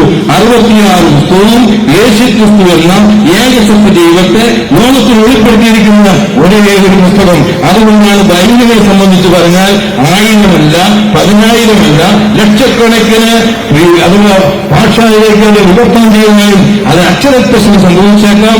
എന്നാൽ ഒരു ആശയ വ്യത്യാസമില്ല. ഇതുപോലെ ദൈവത്തെ ലോകത്തിൽ വെളിപ്പെടുത്തിയിരിക്കുന്ന, ഇതുപോലെ സത്യദൈവത്തെ ലോകത്തിൽ വെളിപ്പെടുത്തിയിരിക്കുന്ന മറ്റൊരു ഗ്രന്ഥം എന്ന് പറയുന്ന പ്രിയരെ, അതുകൊണ്ടാണ് ലോകചരിത്രം പരിശോധിച്ചാൽ ലോകത്ത് സത്യഗ്രന്ഥം എന്നറിയപ്പെടുന്ന ഒരേ ഒരു പുസ്തകം അതാണ് ദൈവത്തിന്റെ ഗ്രന്ഥമായ ബൈബിൾ. ദാനിയേൽ 10:23 വായിച്ചു നോക്കുക. അതുകൊണ്ട് ഈ സത്യദൈവമായിരിക്കുന്ന ക്രിസ്തു ഭൂമിയിലേക്ക് വന്നു കഴിഞ്ഞപ്പോൾ തന്നെ അനുഗമിച്ച ശിഷ്യനായി ഫിലിപ്പോസ് ആഗ്രഹം. ഫിലിപ്പോസ് പറഞ്ഞു, ഞങ്ങൾ ഇത്രയും കാലമായി 3.5 വർഷമായി ക്രിസ്തു അങ്ങയെ അനുഗമിക്കുന്ന ഞങ്ങൾക്കൊരാഗ്രഹം. എന്താണ് ആഗ്രഹം? യേശു ക്രിസ്തു ശിഷ്യന്മാർ പറയുകയാണ്, ഫിലിപ്പോസ് പറഞ്ഞു, ഞങ്ങൾക്ക് ഒരേ ഒരു ആഗ്രഹമുള്ളൂ, ഞങ്ങൾക്ക് ഈശ്വരനെ ഒന്ന് കാണാത്താൽ, ഞങ്ങൾക്ക് ദൈവത്തെ കാണാത്താൽ ഞങ്ങൾക്ക് പിതാവിനെ ഒന്ന് കാണിച്ചു തരണം. കാരണം പിതാവ് എന്ന് പറഞ്ഞാൽ മലാക്കിയുടെ പുസ്തകം 2-ാം അധ്യായത്തിലെ 8-ാം വാക്യത്തിൽ ദൈവം എല്ലാവർക്കും പിതാവല്ലോ, നമുക്കെല്ലാവർക്കും ഒരു പിതാവേ ഉള്ളൂ. ദൈവമേ, എന്നെ ശ്രദ്ധിക്കുന്ന എല്ലാ മനുഷ്യർക്കും ജാതിയില്ല, മതമില്ല, വർണ്ണങ്ങളുടെ വ്യത്യാസമില്ല, ഉച്ചമിന്റെ തട്ടുകളില്ല, ഒരേ ഒരു സൂര്യയിൽ, ഒരേ ഒരു ഭൂമിയിൽ, ഒരേ ഒരു മനുഷ്യന്റെ മക്കളായി നാം ഒരേ ഒരു ദൈവത്തിന്റെ മക്കളാണ്, ഒരേ ഒരു ദൈവത്തിന്റെ സൃഷ്ടിയാണ്. അതുകൊണ്ടാണ് ദൈവം എല്ലാവർക്കും പിതാവല്ലോ. ഫിലിപ്പോസ് പറയുകയാണ്, പിതാവിനെ ഒന്ന് കാണിച്ചു തരണം, പിതാവിനെ ഒന്ന് കാണിച്ചു തരണമെന്ന് ഫിലിപ്പോസ് ആവശ്യപ്പെട്ടപ്പോൾ ഈ ലോകത്ത് എല്ലാ മനുഷ്യരുടെ ആഗ്രഹവും തന്നെയാണ്. അതുകൊണ്ടാണ് ദൈവത്തെ ഒന്ന് കാണണം. നമ്മുടെ ഭാരതീയ ഗ്രന്ഥങ്ങൾ പരിശോധിച്ചുകൊണ്ട്, ഭാരതീയ ഗ്രന്ഥങ്ങൾ പരിശോധിച്ചാൽ, 4 വേദങ്ങൾ പരിശോധിച്ചാൽ, ഋഗ്വേദത്തിന്റെ വേദികൾ പരിശോധിച്ചാൽ അതിന്റെ 10ാമത് ഋഗ്വേദ ഗ്രന്ഥങ്ങളിൽ 10ാമത്തെ അഥവാ 4ാം ഋഗ്വേദത്തിന്റെ 110ാം മണ്ഡലം വായിച്ചു, 10ാം മണ്ഡലം 121 സൂക്തം വായിച്ചാൽ അറിയാം, യസ്മാഘാതം നൈനമായ ആവഭൂവഭുവാവിനെ വിശ്വപ്രതാവിനെ. ഈ പ്രപഞ്ചം ഈ രൂപത്തിൽപ്പെടുന്നതിന് മുമ്പ് സത്യമായി മാത്രമേ ഉണ്ടായിരുന്നുള്ളൂ. ആ സത്യനെ കുറിച്ച് പറയുകയാണ്. അഥവാ ചാന്തോക്യോപനിഷത്ത്. ചാന്തോക്യോപനിഷത്ത് 2 പറയുന്നത് ഇപ്രകാരമാണ് പ്രിയരെ, അഥവാ ആത്മാവായി ഇതിനാകെ ഏകാഗ്രയാസത് അത് ആത്മാവായിരുന്നു. വീണ്ടും പ്രഹ്ലാദന്റെ ഉപനിഷത്ത് പറയാണ്, ആത്മാവായി ഇതിനാകെ ഏകാഗ്രയാസത് അത് ഏകമായിരുന്നു. ആത്മാവായിരിക്കുന്ന ഈശ്വരൻ എന്നാണ് അവിടെ പറഞ്ഞിരിക്കുന്നത്. ആത്മാവായ ഈശ്വരനെ അഥവാ ദർശിക്കുവാൻ വേണ്ടി അനേകർ ഈ ലോകത്ത് അതിനുവേണ്ടി ആഗ്രഹിച്ചുപോയില്ലേ. നമ്മുടെ ഭാരതീയ സംസ്കാരം ചോദിച്ചു കഴിഞ്ഞാൽ ആ മുക്തി നേടുവാൻ വേണ്ടി, സാക്ഷാൽ ഈശ്വരനെ ദർശിക്കുവാൻ വേണ്ടി അതിലൊരു തപസ് നടന്നിട്ടുണ്ട്. നമുക്കറിയാം, നമ്മുടെ ഭാരതീയ സംസ്കാരത്തിൽ നമ്മുടെ മനുഷ്യന്മാരെന്ന് പറയുന്ന ആരും അവർ ക്ഷേത്രത്തിൽ പോയിട്ടില്ല, ഒരു വിഗ്രഹത്തെ ആരായിച്ചിട്ടില്ല. അവരെല്ലാം മലമുകളിൽ പോയി നാനാകത്വത്തിൽ ഏകത്വത്തിലേക്ക് പരപ്പെടുന്ന ഈശ്വരനെ അതുപോലെ ബ്രഹ്മമാക്കണം, ശാസ്ത്രം ക്ഷേത്രമാണെന്നും അവനാണ് സാക്ഷാ ബ്രാഹ്മണൻ, ബ്രഹ്മജ്ഞാനം ലഭിച്ചവനാരോ അവനല്ലേ ബ്രാഹ്മണൻ. അതുകൊണ്ടാണ് വിശ്വാമിത്ര പരാശര മഹർഷിമാർ പക്ഷതയും കച്ചവടവും വെച്ച് തപസ് ചെയ്തു. പക്ഷെ വിശ്വാമിത്രൻ മേനകളും വീടുകൊണ്ടല്ലേ ശകുന്തള ഉണ്ടായത്. അതുകൊണ്ട് പാലനീ നദിയിൽ കൊണ്ട് പൗർണിമയിലാവിൽ ഒരു മത്സ്യനികയിൽ ഒരു മുക്കൂത്തിക്കൊണ്ട് ജനിച്ച മകന്റെ വേദവ്യാസം. എന്നെ ശ്രദ്ധിക്കുന്ന സ്നേഹിത, അഥവാ പാപവും പാപകർമ്മവും പാപാത്മാ പാപസംഭവം, പാപത്തിൽ ജനിച്ച് പാപത്തിൽ ജീവിക്കുന്ന പാപിയായ മനുഷ്യന് ഒരിക്കലും മുക്തി നേടുവാൻ കഴിയുകയില്ല, ഈശ്വരനെ സത്യത്തെ കണ്ടെത്തുവാൻ കഴിയുകയില്ലെന്ന് ഭാര്യ ഋഷികന്മാർ സംബന്ധിച്ചു. അതുകൊണ്ടാണ് വീണ്ടും അവർക്ക് 4 വേദങ്ങൾ അവതാരങ്ങളെക്കുറിച്ചുള്ള ആശയമുണ്ടായത്. അവതാരങ്ങളെക്കുറിച്ച് പഠിച്ചപ്പോൾ ഭാരതീയ ഗ്രന്ഥങ്ങളിൽ ദശാവതാരം, 10 അവതാരത്തെക്കുറിച്ചുള്ള വൈഷ്ണവ അവതാരം. ആ വൈഷ്ണവ അവതാരം എന്ന് പറഞ്ഞാൽ മത്സ്യപൂർവരാഗസ്യ നരസിംഹസ്വാമന രാമോ രാമച്ച കൃഷ്ണകർക്ക് ജനാർദ്ദനായാണ് പറഞ്ഞിരിക്കുന്നത്. അതിൽ 9ാമത്തെ അവതാരം ഭഗവാൻ കൃഷ്ണൻ വന്ന് വേടന്റെയും പേർക്ക് കാലപുരിയിലേക്ക് പോയെന്ന് ഭാഗവതം 10ാം സ്കന്ധം എഴുതി വെച്ചിരിക്കെ ഇനി എങ്ങനെയാണ് ഈശ്വരനെ കണ്ടെത്തുവാൻ കഴിയുന്നത്? അവർ വീണ്ടും വേദങ്ങളിലേക്ക് ചെന്നു. ഋഗ്വേദങ്ങളിലേക്ക് ചെന്നപ്പോൾ അവിടെ എഴുതി വെച്ചിരിക്കുകയാണ്, യസ്മാധാതം ചൈനവായ ആവഭൂപഭുവാവിനി വിശ്വപ്രജാപതി. ഈ പ്രപഞ്ചം ഈ രൂപത്തിൽ കാണുന്നത് സത്തായി മാത്രമുണ്ടായിരുന്നു. ആ സത്യ ഏകമായിരുന്നു. ആ ഏകമായിരിക്കുന്ന അവർ വിശ്വകർമാവായിരിക്കുന്ന സർവവും സൃഷ്ടിച്ച ആ കർമ്മ ചെയ്ത ഈശ്വരൻ, ആ ഈശ്വരനെ സംബന്ധിച്ചവൻ അവൻ കാരണാവസ്ഥയിൽ ജാഗ്രതാവസ്ഥയെ പ്രാപിക്കണം. അതുകൊണ്ടാണ് വീണ്ടും യജുർവേദത്തിൽ 35 മുതൽ സൂക്തങ്ങൾ വായിച്ചു കഴിഞ്ഞാൽ ഇപ്രകാരം രേഖപ്പെടുത്തിയിരിക്കുന്നു, പുരുഷേവേദം സർവം വ്യക്തഭാവ്യം ഉദാഹരണത്തിന്റെ സാധോയതമോ ആദിരോഹിത. ഈ പുരുഷൻ സർവത്തിനും കാരണഭൂതനാകുന്നു, ഉള്ളതിനും സർവത്തിനും കാരണഭൂതമല്ലോ. ഇതാണ് വിശ്വകർമാവായ പ്രജാപതി. ഈ പ്രജാപതി ചരിതേ ഗർഭേ അന്തർജായ മാനവഭൂതാവിജായതേ. ആ പ്രജാപതി ഗർഭത്തിൽ നിഷ്ഠനാകുന്നു. അതുകൊണ്ടാണ് മനുഷ്യന്മാർ ചോദിക്കുകയാണ്, ഹസ്മൈ ദേവായ വിശ്വാവിദേവ, ഏത് ദേവനാണ് ഞാൻ അവസർപ്പിക്കേണ്ടത് ചോദിച്ചു മനുഷ്യന്മാർ. എഴുതി വെച്ച് ഉച്ചം വന്ന പ്രജാപതിക്ക്. അതുകൊണ്ടാണ് 2000 ആണ്ടുകൾക്കപ്പുറത്ത് ഇതാ ബെത്ലഹേമിൽ ജനിച്ചു കർത്താവായ യേശുക്രിസ്തു. എന്നെ ശ്രദ്ധിക്കുന്ന സ്നേഹിത, കിഴക്കിന്റെ ജ്യോതിശാസ്ത്ര പണ്ഡിതന്മാർ അന്വേഷിച്ചെത്തി. യഹൂദനല്ല അന്വേഷിച്ചെത്തിയത്, ക്രിസ്ത്യാനിയല്ല. എന്നെ ശ്രദ്ധിക്കുന്ന സ്നേഹിത, ജൈനനല്ല, ബുദ്ധനല്ല, അതുപോലെ തന്നെ ഇവിടെ മുസ്ലിമല്ല, ക്രിസ്ത്യാനിയല്ല, ഒരു കാരണവശാലും യഹൂദനല്ല. പിന്നെ ആരാണ്? നമ്മുടെ പൂർവികന്മാരായിരിക്കുന്ന ദൈവത്തെ കാണുവാൻ ആഗ്രഹിച്ചവർ, ജ്യോതിശാസ്ത്ര പണ്ഡിതന്മാർ. അവർ അന്വേഷിച്ചത് എവിടെയാണ് യഹൂദന്മാർ രാജാവായി പിറന്നവനെവിടെ? അതിന്റെ അത്ഭുത നക്ഷത്രം ഞങ്ങൾ വാനമേഖലയിൽ കണ്ടുവന്നു. നൂറ്റാണ്ടുകൾ കൊണ്ട്, പുരുഷാന്തരങ്ങൾ കൊണ്ട് ആ ഏതെങ്കിലും വെച്ച് ആരംഭിച്ചതാണ് അന്വേഷണം. അതുകൊണ്ടാണ് ഉൽപ്പത്തി പുസ്തകം 24-ാം അധ്യായത്തിന്റെ 17-ാം വാക്യത്തിൽ പോലെ സംഖ്യാപുസ്തകം 24:17 പറയുന്നത്, ഇസ്രായേലിന് ചെങ്കോലിനും യാക്കോബിന് നക്ഷത്രം ഉദിക്കുമെന്നാണ്. അപ്പോൾ പ്രപഞ്ചത്തെ ഭരിക്കുവാൻ, പ്രപഞ്ചത്തിൽ സത്യം വെളിപ്പെടുവാൻ, ഈശ്വരൻ മനുഷ്യനെ അവതരിക്കുവാൻ തെരഞ്ഞെടുക്കപ്പെട്ട ജനതയാണ് ഇസ്രായേൽ. ആ ഇസ്രായേലിന് അഥവാ ദാവീദിന്റെ വംശപരമ്പരയിൽ ഒരു രാജാവ് ജനിക്കുമെന്നാണ് പറഞ്ഞിരിക്കുന്നത്. അതുകൊണ്ടാണ് അവന് ആ നക്ഷത്രം കണ്ടതുകൊണ്ട് അത്യന്തം സന്തോഷിച്ചു. അവർ നേരെ പുറപ്പെട്ട് ഇതാ ബെത്ലഹേമിൽ അഥവാ എത്തിയിരിക്കുകയാണ്. അപ്പോഴാണ് ഹെരോദാസ് രാജാവിന് കൊട്ടാരത്തിൽ ചെന്നു. രാജാവിനോട് ചോദിച്ചു, എവിടെയാണ് യഹൂദൻ രാജാവായി പിറന്നവനെവിടെ? രാഷ്ട്രീയക്കാരന് കൊണ്ട് അറിയാമോ? കാരണം ഇവിടെയുള്ള മതവാദിക്കും രാഷ്ട്രീയവാദിക്കും ഒരിക്കലും സത്യം കണ്ടെത്താൻ കഴിയില്ല. അവർ പെട്ടെന്ന് തന്നെ നാം അറിയുന്ന പോലെ പഞ്ചവനം രണ്ടിടത്ത് വെച്ച് നോക്കിക്കഴിഞ്ഞവർ പറഞ്ഞ് സംഖ്യാപുസ്തകത്തിൽ പറഞ്ഞിട്ടുണ്ട്. അഥവാ യേശുക്രിസ്തു ജനിക്കുന്നത് മീഖ 5 ഉദ്ധരിച്ചുകൊണ്ട് പറയുകയാണ്, യഹൂദിയായ ബെത്ലഹേമിൽ ജനിക്കുമെന്ന് BC 700 എഴുതി വെച്ചിട്ടുണ്ട്. അതുകൊണ്ടാണ് അവിടെ അഥവാ ബെത്ലഹേമിൽ ജനിക്കും. അതെവിടെ ജനിക്കും? അവരോട് നിങ്ങൾ പോയി അന്വേഷിച്ച് കണ്ടെത്തുക, എന്നിട്ട് വന്ന് ഞങ്ങൾ എനിക്കുമെന്ന് അവന് നമസ്കരിക്കാൻ പറ്റണം എന്ന് പറയുകയായിരുന്നു. അവർ നേരെ പോയി ഈ കർത്താവായ യേശുക്ക് ശിശുവായിരിക്കുന്ന ക്രിസ്തുവിനെ കണ്ട് പൊന്ന് നൂറ് കുണ്ടിൽക്കൽ കാഴ്ചവെച്ചില്ലേ. അതുകൊണ്ടാണ് എന്നെ ശ്രദ്ധിക്കുന്ന സ്നേഹിത, ആരെല്ലാം ദൈവത്തെ അന്വേഷിച്ചതോ അവരെല്ലാം ചെന്നെത്തിയത് യേശു ക്രിസ്തുവിന്റെ പ്രകാരമെന്തെങ്കിലെന്ന് യാഥാർത്ഥ്യം മനസ്സിലാക്കുന്നതിന്, സത്യത്തിന്റെ സാക്ഷി വെപ്പാൻ അറിയാം. അതുകൊണ്ടാണ് ഇന്ന് ഇസ്ലാം ഭൗതപരമായ സംബന്ധിച്ചിടത്തോളം ഖുർആനിൽ പറഞ്ഞിരിക്കുന്ന സൂറത്ത് 140 ആയത്തിൽ നിന്ന് വായിക്കണം. അള്ളാഹുവിന്റെ റൂഹിനാലും തന്മയാലും തന്മുത്തലയാൽ പുരുഷബന്ധം കൂടാതെ റൂഹുകളെയാൽ ജനിച്ചത് ഒരേ ഒരുവൻ, അവനാണ് ഈസു മസീഹ. ഒരുപക്ഷെ പ്രവാചകൻ എന്ന് പറയുന്നുണ്ടെങ്കിലും 1,25,000 നവീനാര്യങ്ങൾക്കുണ്ട്. അതിന് മറ്റാർക്കും കൽപ്പിക്കാൻ കഴിയാത്ത അഥവാ ആ വ്യത്യസ്തതയുള്ള ഒരേ ഒരു പ്രവാചകൻ എന്ന് പറയുന്ന ഈസാ നബി ഉണ്ടല്ലോ. ആ ഈസാ നബിയല്ല യേശു ക്രിസ്തു. ഇവിടെ അത് വേറെ കാര്യം. എങ്കിലും കിട്ടിയ അറിവുകൾ വെച്ച് മുഹമ്മദ് നബി അക്കാലഘട്ടത്തിൽ ജനിച്ചതിന് എഴുതി വെച്ചിരുന്നത് അത് വെച്ച് പരിശോധിച്ചാൽ പോലും, ഖുർആൻ വെച്ച് പരിശോധിച്ചാൽ പോലും ഖുർആനിൽ 25 പ്രാവശ്യം യേശുക്രിസ്തുവിനെ കുറിച്ച് പറയുന്നുണ്ട്. അത് യേശുക്രിസ്തു ആരെന്ന് ചോദിച്ചാൽ അള്ളാഹ്ക്ക് തുല്യമെന്ന് പറയേണ്ടി വരും. കാരണം അത് എന്ന് പറയുവാൻ എനിക്കറിയാം, സമയക്കുറവിന് അത് പറയുന്നില്ല. എന്നെ ശ്രദ്ധിക്കുന്ന സ്നേഹിത, ഇങ്ങനെ ആരെല്ലാം ലോകത്തിന് നാനാകൂടുകളിൽ ഈശ്വരനെ അന്വേഷിച്ചതോ അവരെല്ലാം ചെന്നെത്തിയത് യേശുക്രിസ്തുവിലാണ്. അതുകൊണ്ടാണ് തർസോസുകാര ശൗൽ എന്ന് പറഞ്ഞാൽ ഇന്നോളം ഒരു മനുഷ്യനെയും ദൈവം വിളിക്കാത്ത തർസോസുകാര ശൗൽ. അവനെ സംബന്ധിച്ച് പറഞ്ഞാൽ 8-ാം നാളിൽ പരിച്ഛേദനയേറ്റവനാണ്. പരീക്ഷ പണ്ഡിതന്റെ മകനായിരിക്കുന്ന ഇസ്രായേലായിരിക്കുന്ന അഥവാ ആ ബെന്യാമിൻ ഗോത്രജ്ഞൻ എന്ന് പറഞ്ഞാൽ കടിച്ചു വരുന്ന ചെന്നായിരുന്ന ഇവിടുത്തെ അഥവാ നാം അറിയുന്നത് പോലെ തന്നെ ക്ഷത്രിയനെ പോലെ അത്രമാത്രം യുദ്ധമുള്ള അത്രമാത്രം ഭീമന്മാരായിരിക്കുന്ന ആദ്യ രാജാവിന്റെ ആ പരമ്പരയിൽ പറഞ്ഞവരാണ് ഈ ശൗൽ, ആ ശൗലിന്റെ പരമ്പരയിൽ അഥവാ ബെന്യാമിൻ ഗോത്രജനാണ് പ്രിയരെ. ബെന്യാമിൻ ഗോത്രജനായി ഈ തർസോസുകാരൻ ശൗലുണ്ടല്ലോ, ഈ ശൗലിനെ സംബന്ധിച്ചിടത്തോളം 1-ാം നൂറ്റാണ്ടിൽ യേശുക്രിസ്തുവിന്റെ മാർഗത്തിന്റെ വളർച്ച, ഇത് കണ്ട് യഹൂദ മതത്തിന്റെ വളർച്ച, ഇത് കണ്ട് തർസോസുകാരൻ ശൗലിനെ ആകെ ലക്ഷ്യം പിടിച്ചു. അവൻ നേരെ ചെന്നു ജെറുസലേമിൽ ചെന്ന് മഹാപുരോഹിതന്റെ അധികാരപത്രം വാങ്ങി ജെറുസലേമിലെ ക്രിസ്ത്യാനികളെല്ലാം തച്ചുടച്ച് അവരെ ജയിലിലടച്ച ശേഷം നേരെ 240 കിലോമീറ്ററുകൾക്കപ്പുറത്ത് കിടപ്പുണ്ട് ക്രിസ്ത്യാനികളെന്ന് പറഞ്ഞു.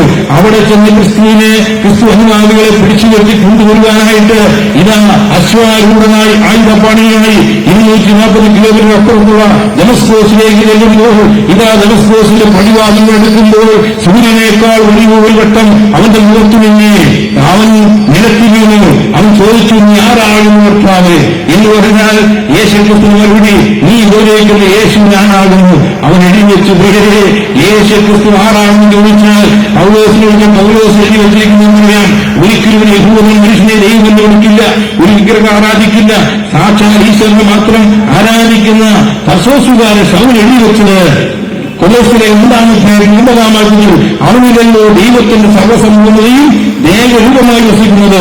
ദൈവത്തിന് എന്തെല്ലാം സൽഗുണ സമ്പൂർണ്ണതയുണ്ടോ അതെല്ലാം ദേഹരൂപമായി വസിക്കുന്നത് യേശു ക്രിസ്തുവിനാണ്. അതുകൊണ്ടാണ് ദൈവത്തിന്റെ സമ്പൂർണ്ണത എന്ന് പറയുമ്പോൾ നിങ്ങൾ അമരകോശം നിങ്ങൾ ചോദിച്ചു നോക്ക്. അമരകോശത്തിൽ തന്നെ 39-40 സർഗങ്ങൾ പറഞ്ഞിരിക്കുന്നത് അണിമ മഹിമ ചൈവ ലിപിമ ദ്വിതിമ പഥൈ ഈശത്വം വശ്യത്വം പ്രകാശം ഏവച്ചാണെന്നാണ് പറഞ്ഞിരിക്കുന്നത്. ഒന്ന് ഈശ്വരനായിരുന്നാൽ അവന് അഷ്ടഗുണ പ്രധാനമായിരിക്കണം. അണിമ അഥവാ ഗർഭാശയത്തിലെ ഗുരുവാകുവാൻ യേശു ക്രിസ്തു സ്വീകരിച്ച ഭാവത്തോട് മഹിമ മഹാദൈവത്തോട് മഹാദൈവമായിരുന്നവൻ മനുഷ്യനായ ഭൂമിയിലേക്ക് വചനമായിരുന്നവൻ ഇതാ ശരീരം കൊണ്ടു വരുന്നു.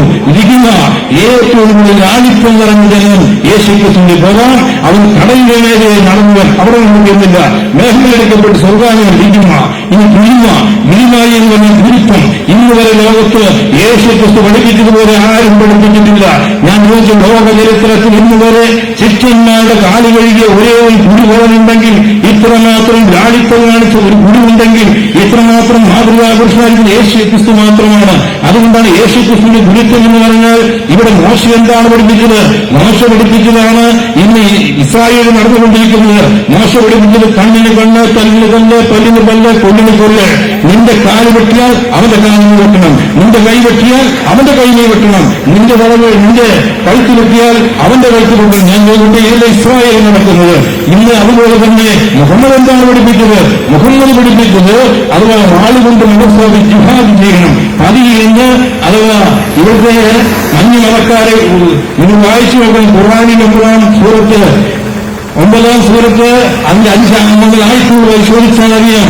ഈ ബഹുദൈവിശ്വാസിയെ പതിയിരുന്ന് പിടിക്കണം, അവന്റെ കൈകാലുകൾ ഛേദിച്ചു കളയണം, അവന് ജസിയ കൊടുക്കണം, അങ്ങനെ അവനെ പീഡിപ്പിക്കണമെന്ന് എഴുതി വെച്ചിരിക്കുന്നത്. ഇനി ഭാരതീയ ഗ്രന്ഥമായിരിക്കുന്ന ഗീതയിലേക്ക് വന്നാൽ അവിടെ എന്താണ് കൃഷ്ണൻ കൊടുക്കുന്നത്? കർമ്മകാണ്ഡമിതാകിയ ജ്ഞാനകാണ്ഡമിതാകിയ യോഗകാണ്ഡമിതാകിയാൽ എടുക്കൂ ഗാന്ധികളും തൊടുക്കൂ വസ്ത്രം ചൊരിയൂ ചോര അരിയൂ കല എന്നാണ് ഭഗവത്ഗീതയുടെ ഉപദേശം എന്ന് പറയുന്നത്. എന്നെ ശ്രദ്ധിക്കുന്ന ചെയ്യുക ഇതാ യേശുക്രിസ്തു എന്ന് കൂടി പറയുന്നത്. യേശുക്രിസ്തു പറഞ്ഞു, പത്രോസ് വാളെടുക്കണം, വാളാൽ വീഴും. ഇന്ന് വരെ ഇങ്ങനെ കൽപ്പിച്ചുള്ള ഒരേ ഒരു ഗുരു ഉണ്ടെങ്കിൽ അവനാണ് ഞാൻ പ്രസംഗിക്കുന്ന സമാധാന പ്രഭുവായി ക്രിസ്തു. യേശുക്രിസ്തു എന്ന് പറയുക, പത്രോസ് വാൾ ഉറയിലിടുക, വാളെടുക്കണം, വാളാൽ നശിച്ചു പോകും. ലോകം നിങ്ങൾ അനുഭവിച്ചുകൊണ്ടിരിക്കുക. അവിടെ നിങ്ങൾ അവസാനിക്കില്ല. നിങ്ങൾ ശത്രുക്കളെ സ്നേഹിക്കുകയും ഇന്ന് വരെ നിങ്ങൾ പഠിപ്പിച്ചിട്ടില്ല.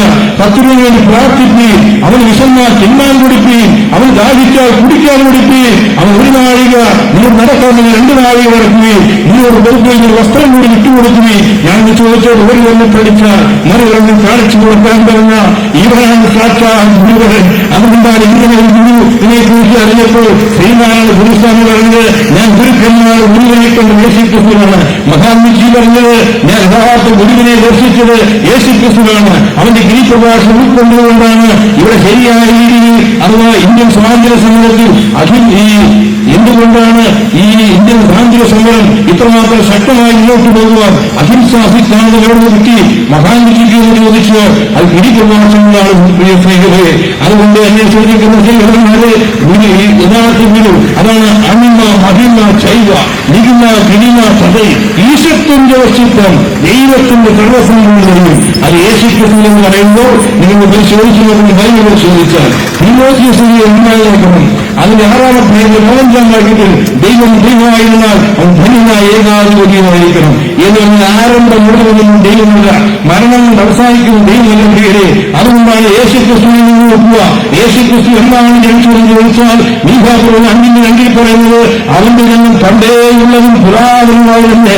എന്താണ് അവന്റെ പുരാതനത്വം എന്ന് ചോദിച്ചാൽ വീണ്ടും മോശ പറയുകയാണ് 90-ാം സങ്കീർത്തനത്തിൽ ഭൂമിയെയും ഭൂമികളെയും നിർമ്മിക്കുന്നുണ്ട് അനാദിയായി ശാശ്വതമായ ദൈവം കാലമെന്നും ഉണ്ടാകുന്നുണ്ട് അവനുണ്ടായിരുന്നു. അതുകൊണ്ടാണ് എന്നുണ്ടായി എന്ന് ചോദിച്ചാൽ അവിടെ മഹാദീയിൽ അവൻ ഉണ്ടായിരുന്നു എന്നാണ് പറയുന്നത്. അപ്പോൾ എപ്പോൾ ഉണ്ടായി എന്ന് ചോദിച്ചാൽ അവൻ തന്നിൽ തന്നെ ജീവനുള്ളവൻ. യേശുക്രിസ്തു യോഹന്നാൻ സുവിശേഷം 5-26 വാക്യത്തിൽ പറഞ്ഞു, പിതാവിന് തന്നിൽ തന്നെ ജീവനുള്ളതുപോലെ പുത്രനും തന്നിൽ തന്നെ ജീവനുണ്ട്.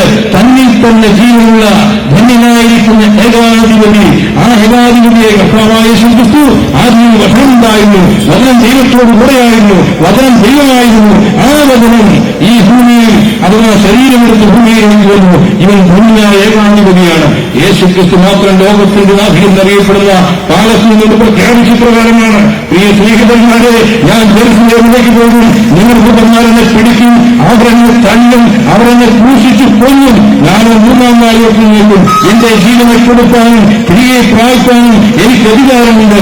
പ്രസിദ്ധനായ ഹോമറും സമർത്ഥനായ സിസറും പ്രസിദ്ധിയേറ്റ സോളമൻ തുടങ്ങിയ വിദ്യന്മാരെല്ലാം മരിച്ച ലോകത്ത്, മുഹമ്മദ് മരിച്ച് മദീനത്തിറങ്ങിയ ലോകത്ത്, ബുദ്ധൻ മരിച്ച് ദൈവറങ്ങിയ ലോകത്ത്, അതുപോലെ തന്നെ ഗുരുസ്വാമിയുടെ ശൃംഗരിയിലടങ്ങിയ ലോകത്ത് യേശുക്രിസ്തുവിന്റെ കള്ളവ മാത്രം ഇന്നും തുറന്നു പറഞ്ഞുകൊണ്ട് ലോകത്തോട് നല്ല പ്രസംഗം ചെയ്യുന്നു. അവനെ വെച്ച് ഇടമെന്ന് വാങ്ങി അവനിവിടെ ഇല്ല ഉയർത്തെഴുന്നേറ്റിരിക്കുന്നു.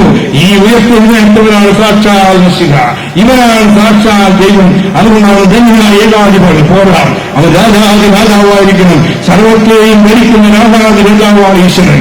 അതുകൊണ്ടാണ് എന്നെ ശ്രദ്ധിക്കുന്ന സ്നേഹിത, എത്രയോ സാമ്രാജ്യങ്ങൾ, എത്രയോ സാമ്രാജ്യങ്ങളുണ്ടായി. പക്ഷെ ഓരോ സാമ്രാജ്യങ്ങളെ ചോദിച്ചാൽ ആദ്യം നമുക്കറിയാം BC 604 അഥവാ ബാബിലോൺ സാമ്രാജ്യം. ബാബിലോൺ സാമ്രാജ്യത്തിൽ അഥവാ അതിബുദ്ധന്മാരായിരിക്കുന്ന ചക്രവർത്തിമാരുണ്ടായി. പട്ടാഭിഷേകം കഴിഞ്ഞാണ് ചക്രവർത്തിയായത്. അതുപോലെ അതിനുശേഷം അതുപോലെ നാം അറിയുന്ന പോലെ ബാബിലോൺ സാമ്രാജ്യത്തിനും പേർഷ്യൻ സാമ്രാജ്യം ഉണ്ടായി. പേർഷ്യൻ സാമ്രാജ്യം BC 604 മുതൽ 533 കാലഘട്ടമായിരുന്നു. ആ കാലഘട്ടത്തിൽ ബാബിലോൺ സാമ്രാജ്യം, അതിനുശേഷം ഏകദേശം BC 539 മുതൽ ഏകദേശം BC 333 വരെ 265 വർഷങ്ങൾ ഭരിച്ചില്ലേ പേർഷ്യൻ സാമ്രാജ്യം. ഈ പേർഷ്യൻ സാമ്രാജ്യത്തിൽ ആരെങ്കിലും രാജാവായി ജനിച്ചിട്ടുണ്ട് പ്രിയരെ? ഇല്ല. അവരെല്ലാം അയോധനകളെ പഠിച്ച് പട്ടാഭിഷേകങ്ങൾ രാജാവായി തീർന്നതാണ്. അതിനുശേഷം വന്നു അലക്സാണ്ടർ ചക്രവർത്തി. ഹിക്മിറ്റിയായി അലക്സാണ്ടർ ലോകത്തെ കിടികിടാവർപ്പിച്ചുകൊണ്ട് ഇന്ത്യൻ മഹാസമുദ്രത്തെ നോക്കി അലക്സാണ്ടർ ആക്രോശിച്ചു, നീ രാജ്യമായി നിന്നെ ഞാൻ പിടിച്ചെടുക്കുമായിരുന്നു. എന്നാൽ 5-20 വർഷം കൊണ്ട് 5 വർഷം കൊണ്ട് ലോകം മുഴുവൻ കീഴടക്കിയ അലക്സാണ്ടറെ, നീ ജനിച്ച് ജീവിച്ച് അയോധന കലപിടിച്ച് പട്ടാഭിഷേകം രാജാവായപ്പോൾ നിനക്കും രാജ്യത്വം ഭരിച്ചത് അപ്പോഴാണ്. അതിനുശേഷം വന്നില്ലേ റോമൻ സാമ്രാജ്യം. റോമൻ സാമ്രാജ്യം ഏകദേശം 1400 വർഷങ്ങൾ നീണ്ടിരുന്നില്ലേ? ആ സാമ്രാജ്യത്തിലെവിടെയെങ്കിലും ഒരിക്കലും ഇന്നുവരെ രാജാവായി ജനിച്ച് ആ രാജാവായി തീർന്നുകൊണ്ടോ? ഇല്ല. അതിന് എത്രയോ ചക്രവർത്തിമാർ, എന്നെ ശ്രദ്ധിക്കുന്ന സ്നേഹിതന്മാരെ, എത്രയോ ചക്രവർത്തിമാർ, എത്രയോ രാജാക്കന്മാരുണ്ടായി. എന്നാൽ ഇവിടെ നോക്കുക, കർത്താവായ യേശുക്രിസ്തു ജനിച്ചു കഴിഞ്ഞപ്പോൾ കിഴക്കിന്റെ ജ്യോതിശാസ്ത്രം ഇല്ലാൻ പറയുകയാണ്, യഹൂദന്മാർ രാജാവായി പിറന്നവരെവിടെ? ആ രാജാവിനെ കണ്ടെത്തി അവർ പൊന്നുകളെ കുന്തിരിക്കാൻ കാഴ്ചവെച്ചില്ലേ? അവിടെ കൊണ്ട് അവസാനിച്ചില്ല. റോമൻ ചക്രവർത്തിയുടെ പ്രതിനിധിയായിരിക്കുന്ന പീലാത്തോസിന്റെ ചോദ്യം, നീ രാജാവ് തന്നെയോ? യേശുക്രിസ്തു ഞാൻ രാജാവ് തന്നെ, എന്റെ രാജ്യം ഐക്യമില്ല എന്നുള്ള കടലും മലയും കൊണ്ട് അതിർത്തിയിരിക്കുന്ന ഒരു ഭൂഭാഗത്തിന്റെ ചെറിയ രാജാവല്ല ഞാൻ, അഖിലാണ്ടത്തിൽ ഉടയമായ രാജാവാണ്. എന്നെ ശ്രദ്ധിക്കുന്ന ആ രാജാവ് കാൽവരുടെ ക്രൂശിൽ 2 കള്ളന്മാർ നൽകി മാനവരാശിയുടെ പാപത്തിനു വേണ്ടി മരിച്ചപ്പോൾ എഴുതി വെച്ചു, ക്രൂശിന് നസ്രേത്തുകാരനായ യേശു യഹൂദന്മാർ രാജാവ്. എഴുതി വെച്ചു. ദൈവം മോശയോട് സംസാരിച്ച ഭാഷ എബ്രായ ഭാഷ എഴുതി വെച്ചു, നസ്രേത്തുകാരനായ യേശു യഹൂദന്മാർ രാജാവ്. അവിടെ നിന്ന് അവസാനിപ്പിക്കുകയെ ഈ സോക്രട്ടീസ്, പ്ലേറ്റോ, അരിസ്റ്റോട്ടിൽ തത്വജ്ഞാനികളുടെ ഭാഷ ഗ്രീക്ക് ഭാഷ എഴുതി വെച്ചു, നസ്രേത്തുകാരനായ യേശു യഹൂദന്മാർ രാജാവ്. അവിടെ നിന്ന് അവസാനിച്ചില്ല. റോമൻ വലിയ മെയിൻ രേഖപ്പെടുത്തി ലാറ്റിൻ ഭാഷ എഴുതി വെച്ചു, നസ്രേത്തുകാരനായ യേശു യഹൂദന്മാർ രാജാവ്. ജനിച്ചപ്പോൾ രാജാവ്, ജീവിച്ചപ്പോൾ രാജാവ്, മരിച്ചുയർത്തന്നെ രാജാവ്. മഹാരാജാതി രാജാവാണ് ഈ പ്രപഞ്ചത്തെ ഭരിക്കുവാൻ, 1000 ആണ്ട് ജീവിതോട് ഭരിക്കുവാൻ മടങ്ങി വരാമെന്ന് പറഞ്ഞു പോയിരിക്കുന്ന ഒരു രാജാവുണ്ടെങ്കിൽ, വരാൻ പോകുന്ന ഒരുവരുണ്ടെങ്കിൽ അവനാണ് ഞാൻ പ്രസംഗിക്കുന്ന, ബൈബിൾ പ്രഖ്യാപിക്കുന്ന കർത്താവായ യേശുക്രിസ്തു. എന്നെ ശ്രദ്ധിക്കുന്ന സ്നേഹിത, ഇതുപോലെ ദൈവത്തെ ഇന്നുവരെ കണ്ടിട്ടുണ്ടോ? ഇവനാണ് മനുഷ്യാവതാരം ചെയ്യുന്നത്. ധന്യനായ ഏകാധിപതിയും രാജാവും കർത്താവി കർത്താവും. കർത്താവി കർത്താവെന്ന് പറഞ്ഞാൽ പ്രപഞ്ച സൃഷ്ടി ചെയ്ത കർത്താവായിരിക്കണം. പ്രപഞ്ച സൃഷ്ടി ചെയ്ത കർത്താവ് ഭൂമിയിലേക്ക് വന്നു. ഭൂമിയിലേക്ക് വന്നപ്പോൾ ഇതാ കാണുന്നൊരു ശിഷ്യന്മാരും ഗിരിതാക്കടലിലൂടെ യാത്ര ചെയ്യുകയാണ്. ആഞ്ഞടിച്ചുകൊണ്ട് പ്രചണ്ഡമാറും അലറി വന്ന ആഴി ആ ശിഷ്യന്മാർ ആകുലത്തിലായി. അവരുടെ അധിക ഗുരു, ഞങ്ങളിപ്പോൾ തിരമാലയിൽപ്പെട്ട് ഞങ്ങൾ തടഞ്ഞു, ഞങ്ങൾ മരിച്ചു പോകും.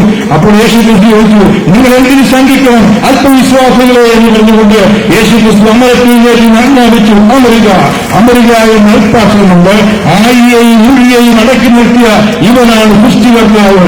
അതിൽ നാം ജനിച്ചു വീണപ്പോൾ ഇതാ ഗബ്രിയേൽ ദൂതൻ പറയുകയാണ്, അഖിലേന്ത്യയോട് സർവ്വദേശം ഉണ്ടാകുവാനുള്ള ഒരു മഹാസന്തോഷം ഞങ്ങൾ സുവിശേഷിക്കുന്നു.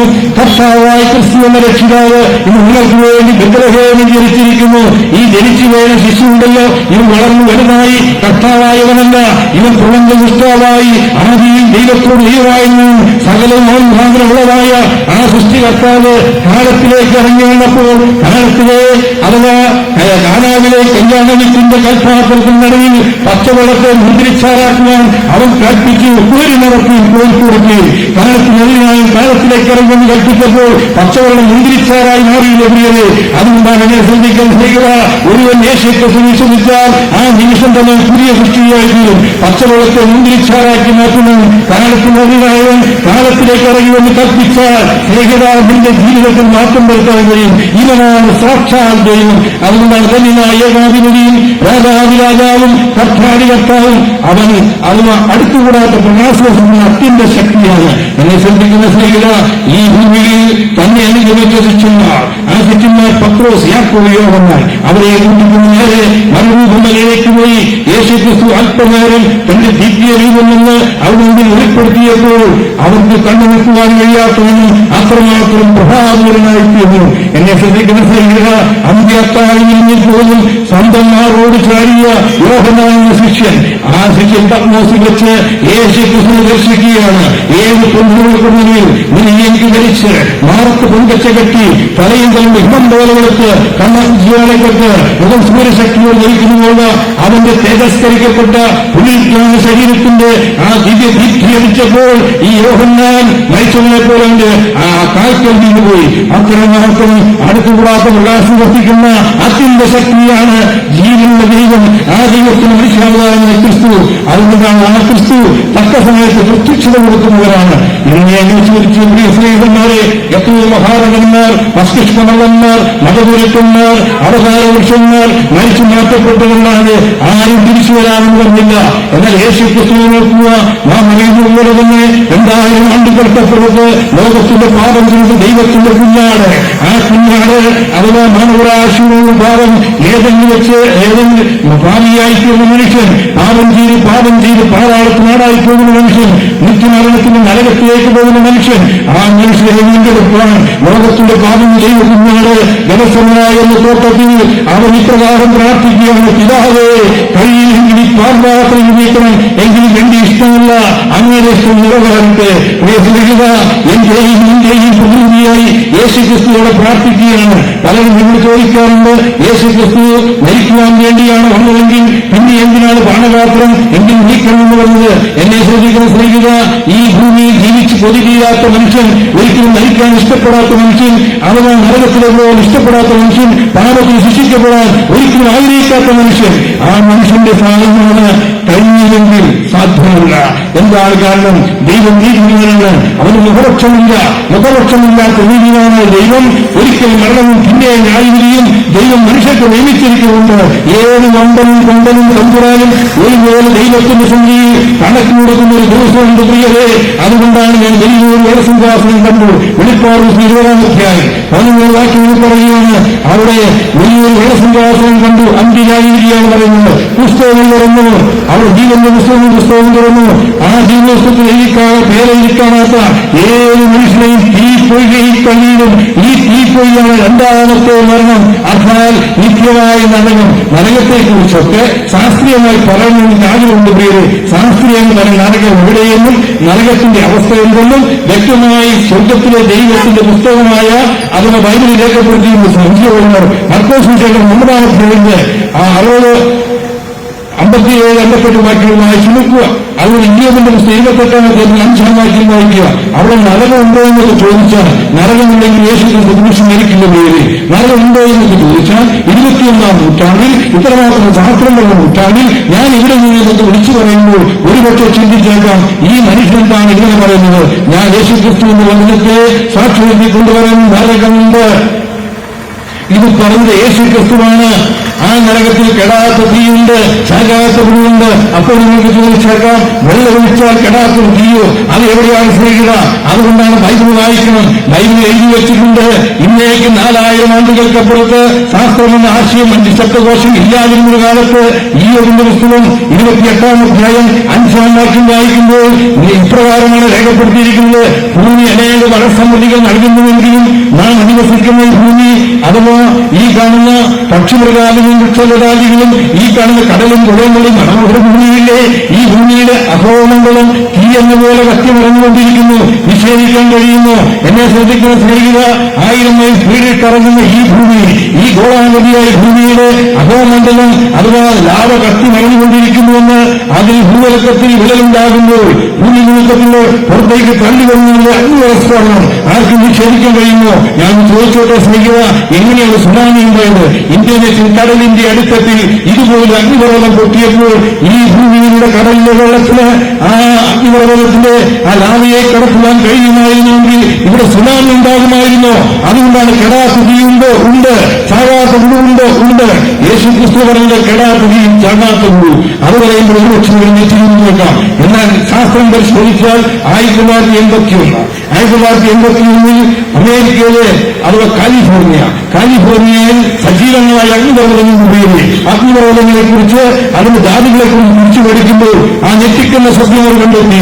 അതിന് ഈ അദ്വിതീയ ശേഷിയിൽ അഥവാ ഒലിച്ചുകൊണ്ടിരിക്കുന്ന ആ ലാവ ഭക്ഷിക്കുന്ന ഭാരതോടി പുഴുക്കളെ കണ്ടെത്തി. ഇത് ഞാൻ പറഞ്ഞതല്ല, ഇത് പ്രകൃതി ശാസ്ത്രജ്ഞാനിൽ എന്ന മാസികയിൽ ആ ശാസ്ത്ര മാസികയെ പ്രസിദ്ധപ്പെടുത്തിയതാണ് 1981. ശാസ്ത്രം അതുകൊണ്ട് പറയട്ടെ, നരകമുണ്ട് പ്രിയരെ, നരകമുണ്ട്. നരകമില്ലായിരുന്നെങ്കിൽ ഇവിടെ വന്ന് സുവിശേഷം പ്രസംഗിക്കേണ്ട കാര്യമില്ല. ആ നരകത്തിലേക്ക് പാപിയായ മനുഷ്യൻ പോകേണ്ടി വരും. അതുകൊണ്ടാണ് എന്നെ ശ്രദ്ധിക്കുന്ന സഹിത, ഇത് മതത്തിന്റെ സന്ദേശമല്ല, മതമാറ്റത്തിന്റെ സന്ദേശമല്ല. മഹാദൈവത്തിന് മെഡിക്കലും വിട്ട് മാലാകന്മാരുടെ ആരാധന വിട്ട് മഹീതലത്തിനും അറിയപ്പെടുന്നവരായി മണ്ണിനെ ഉപകരിച്ച് മാനവത്തെ പാവനജീവൻ നയിച്ച് മാനവരാശിയെ കാണാർക്കും മരക്കുരിശിൽ മരിച്ച് മണ്ണിനെ അടക്കപ്പെട്ട് മതത്തെ കൊണ്ട് ഉയർത്തില്ലാത്ത മഹാസ്നേഹത്തിന്റെ മഹാജീവന്റെ മഹാദൈവത്തിന്റെ സന്ദേശമാണ്. അതുകൊണ്ട് ഇതൊരു മതത്തിന്റെ സന്ദേശമല്ല. അതുകൊണ്ടാണ് ദൈവമായിരുന്നാൽ അവൻ തക്ക സമയത്ത് പ്രത്യക്ഷത കൊടുക്കുന്നവനാണ്. ദൈവമായിരുന്നാൽ അവൻ അമർത്യമായിരിക്കണം. ദൈവമായിരുന്നാൽ അവൻ അമർത്യമായിരിക്കണം. ഇത് പലപ്പോഴും ഇസ്ലാം സഹോദരന്മാരോട് ചോദിക്കാറുണ്ട്. കാരണം നിങ്ങൾ യേശു ക്രിസ്തു ദൈവമല്ലേ? ആണ്. യേശു ക്രിസ്തു ദൈവമാണെങ്കിൽ ദൈവം മരിക്കുന്നു. അങ്ങനെ മരിച്ചപ്പോൾ 3 ദിവസം അഥവാ ദൈവം മരിച്ചിരിക്കുകയാണ് വല്ലവരും ചോദിക്കുന്നത് ന്യായമായ ചോദ്യമാണ്. ആര് ന്യായമായ ചോദ്യം ചോദിച്ചാൽ ഉത്തരം ഞാൻ പറയും. അതുകൊണ്ടാണ് അവിടെ ചോദിച്ച ചോദ്യത്തിലാണ് സഹോദരന്മാർ ചോദിക്കുക. അതുകൊണ്ടാണ് നിങ്ങളുടെ ഖുറാനിൽ എഴുതി വെച്ചിട്ടുള്ള 114 സൂറത്ത് ബില്ലമായി ഖുറാനിൽ 6666 വാക്യങ്ങൾ ഖുറാനിൽ 4 സൂറത്ത് 157-58 ആയത്തിൽ രേഖപ്പെടുത്തിയിട്ടുണ്ട്. ഈസായെ ക്രൂശിക്കാനായിട്ട് അഥവാ യഹൂദന്മാരാണ് കൊണ്ടുവരുമ്പോൾ അല്ലാഹു സ്വർഗത്തിലേക്ക് എടുത്തു. ഈസായെ ക്രൂശിച്ചില്ല, പകരം മറ്റൊരാളെ ക്രൂശിച്ചു എന്നാണ് പറയുന്നത്. എന്നാൽ യേശുക്രിസ്തു പറഞ്ഞു, ഞാൻ മരിക്കാനാണ് ഭൂമിയിലേക്ക് വന്നത്. ലോകത്ത് നാം ഇന്നും ജനിച്ചിട്ടുകൊണ്ട് മരിക്കുന്നുവെങ്കിൽ മരിക്കുവാൻ വേണ്ടി മനുഷ്യാവതാരം ചെയ്യുന്ന ആ മഹാദൈവത്തിന് മനുഷ്യാവതാരം പറയുന്നത് മാനവരാശിക്ക് വേണ്ടി മരിക്കാനാണ് നമ്മൾ മരിക്കുന്നത്. ഈ ദൈവമായിരിക്കുന്നു മരിക്കുമോ? ന്യായമായ ചോദ്യമാണ്.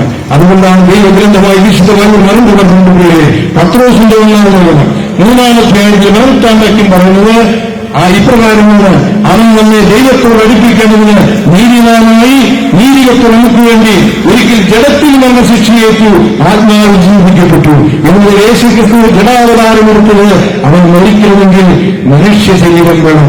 അവൻ ദൈവമായിരിക്കെ ദൈവത്തോട് സമത്വം വിചാരിക്കാതെ അവൻ വേഷത്തിൽ മനുഷ്യനായി പാപത്തിന് സാദൃശ്യത്തിൽ വന്നു. അപ്പോൾ നിങ്ങൾക്കൊരു ചോദിക്കാം, അങ്ങനെയെങ്കിൽ യേശുക്രിസ്തു പാപം ചെയ്തിട്ടുണ്ടോ? പാപത്തിന്റെ സംഭവമല്ലേ മരണം. അതുകൊണ്ട് ഇബ്ലീസിനെ കുറ്റപ്പെടാത്ത ഏതെന്നത് ഈശോ എന്ന് സഹീഹുൽ ബുഖാരിയിൽ അഥവാ മുഹമ്മദ് എന്ന് പറഞ്ഞിരിക്കെ സ്ത്രീകളെ ചോദിക്കുകയാണ്, അങ്ങനെയെങ്കിൽ ഇവിടെ യേശുക്രിസ്തു എങ്ങനെ മരിക്കും? അവൻ പാപം ചെയ്തിട്ടില്ലല്ലോ. അതുകൊണ്ടാണ് സ്ത്രീകത ജനസമൂഹത്തോട്ടിൽ യേശുക്രിസ്തു പറയുകയാണ്, കഴിയുമെങ്കിൽ പിതാവെ പാഠവാക്കുന്നെങ്കിൽ എങ്ങനെ എനിക്ക് ഇഷ്ടമല്ല, അങ്ങയുടെ ഇഷ്ടം നിറവേറണം. അപ്പോഴാണ് യേശയ്യാപ്രവാചകന്റെ പുസ്തകം 53-ാം അധ്യായത്തിൽ രേഖപ്പെടുത്തിയതുപോലെ ക്രിസ്തുവിനെ 100 വർഷങ്ങൾക്ക് മുമ്പ് രേഖപ്പെടുത്തി വെച്ചിട്ടുണ്ട്. യഹോവ നമ്മൾ എല്ലാവരും പാപം അവന്റെ മേൽ ചുമത്തി. 2-ാം വാക്യത്തിൽ പറയുന്നത് പാപം അറിയാത്തവനെ നാം നമ്മെ ദൈവത്തിൽ നീതിയാകുന്നത് പാപമാക്കി. പാപം ചെയ്യാത്ത ക്രിസ്തു, പാപമാക്കപ്പെട്ട ക്രിസ്തു, ആ ക്രിസ്തുവിനെയാണ് 6 കോടതി വിസ്തരിച്ചു. 6 കോടതി വിസ്തരിച്ച അവസാനം പീലാത്തോസ് പറഞ്ഞു, ഈ നീതിമാനെ കൊണ്ട് ഒരിക്കൽ പഠിക്കില്ല. പ്രിയ സ്നേഹിത, വിസ്താരങ്ങളിൽ പീലാത്തോസിന്റെ ഭാര്യ 10 വയസ്സ് കൊടുത്തയച്ചു. അവരെയും പറയുകയാണ്, ഈ നീതിമാനുകാർക്ക് ഇടപെടുന്നത് അവൻ മുഖ്യമന്ത്രി വികാസം എത്തിപ്പെടുന്ന യുദാസ് ഞാൻ കുറ്റമില്ലാത്ത രക്തത്തെ കാണിച്ചു തന്നിരിക്കുന്നു. പ്രിയ സ്നേഹിതാവിന് പൂത്തപ്പെട്ട കാലം പറയുകയാണ്, നാമോ ന്യായമായ ശിക്ഷ അനുഭവിക്കുന്നു. ഇവനെ അറിയാത്ത ഊരിന്റെ ലോക ചരിത്രത്തിൽ അറിയാത്ത ഊരിന്ത്യാത്ത ഒരേ മുഴുവൻ അവനാണ് കർത്താവായ യേശുക്രിസ്തു. അവിടെ മുമ്പ് ചേർന്നിട്ടേ അവനെ സംബന്ധിച്ചിടത്തോളം മരണങ്ങൾ ശതാധിപൻ വിളിച്ചു പറഞ്ഞു, ഇവൻ വാസ്തവമായി നീതിമാൻ. അവന്റെ മരണങ്ങളിൽ രേഖപ്പെടുത്തിയ മറ്റൊരു സദാവിനെ വിളിച്ചു പറഞ്ഞു, ഇത് വാസ്തവമായി ദൈവപുത്രൻ. ഇവന്റെ വയസ്സിൽ ഭൂമി വിരണ്ടുപോയി, ഭൂമി കുലുങ്ങി, പാറകൾ പോർന്നു, ശവക്കളവ് തുറക്കപ്പെട്ടു. ജെറുസലേം ദൈവാലയത്തിന്റെ തെരശ്ശീല മുഖങ്ങളിൽ വരെ കീറിപ്പോയി. പാപിയായ മനുഷ്യന്റെ ഭയാനകമായ പാപത്തിൽ വിളിച്ച് നരകശിക്ഷ അത് മുഴുവൻ യേശുവിന്റെ സുഭാഷകരെ കുറിച്ച് എന്റെ ദൈവമേ നീ എന്നെ കൈവിട്ട് നിലവിട്ടറിഞ്ഞിട്ടുണ്ട്.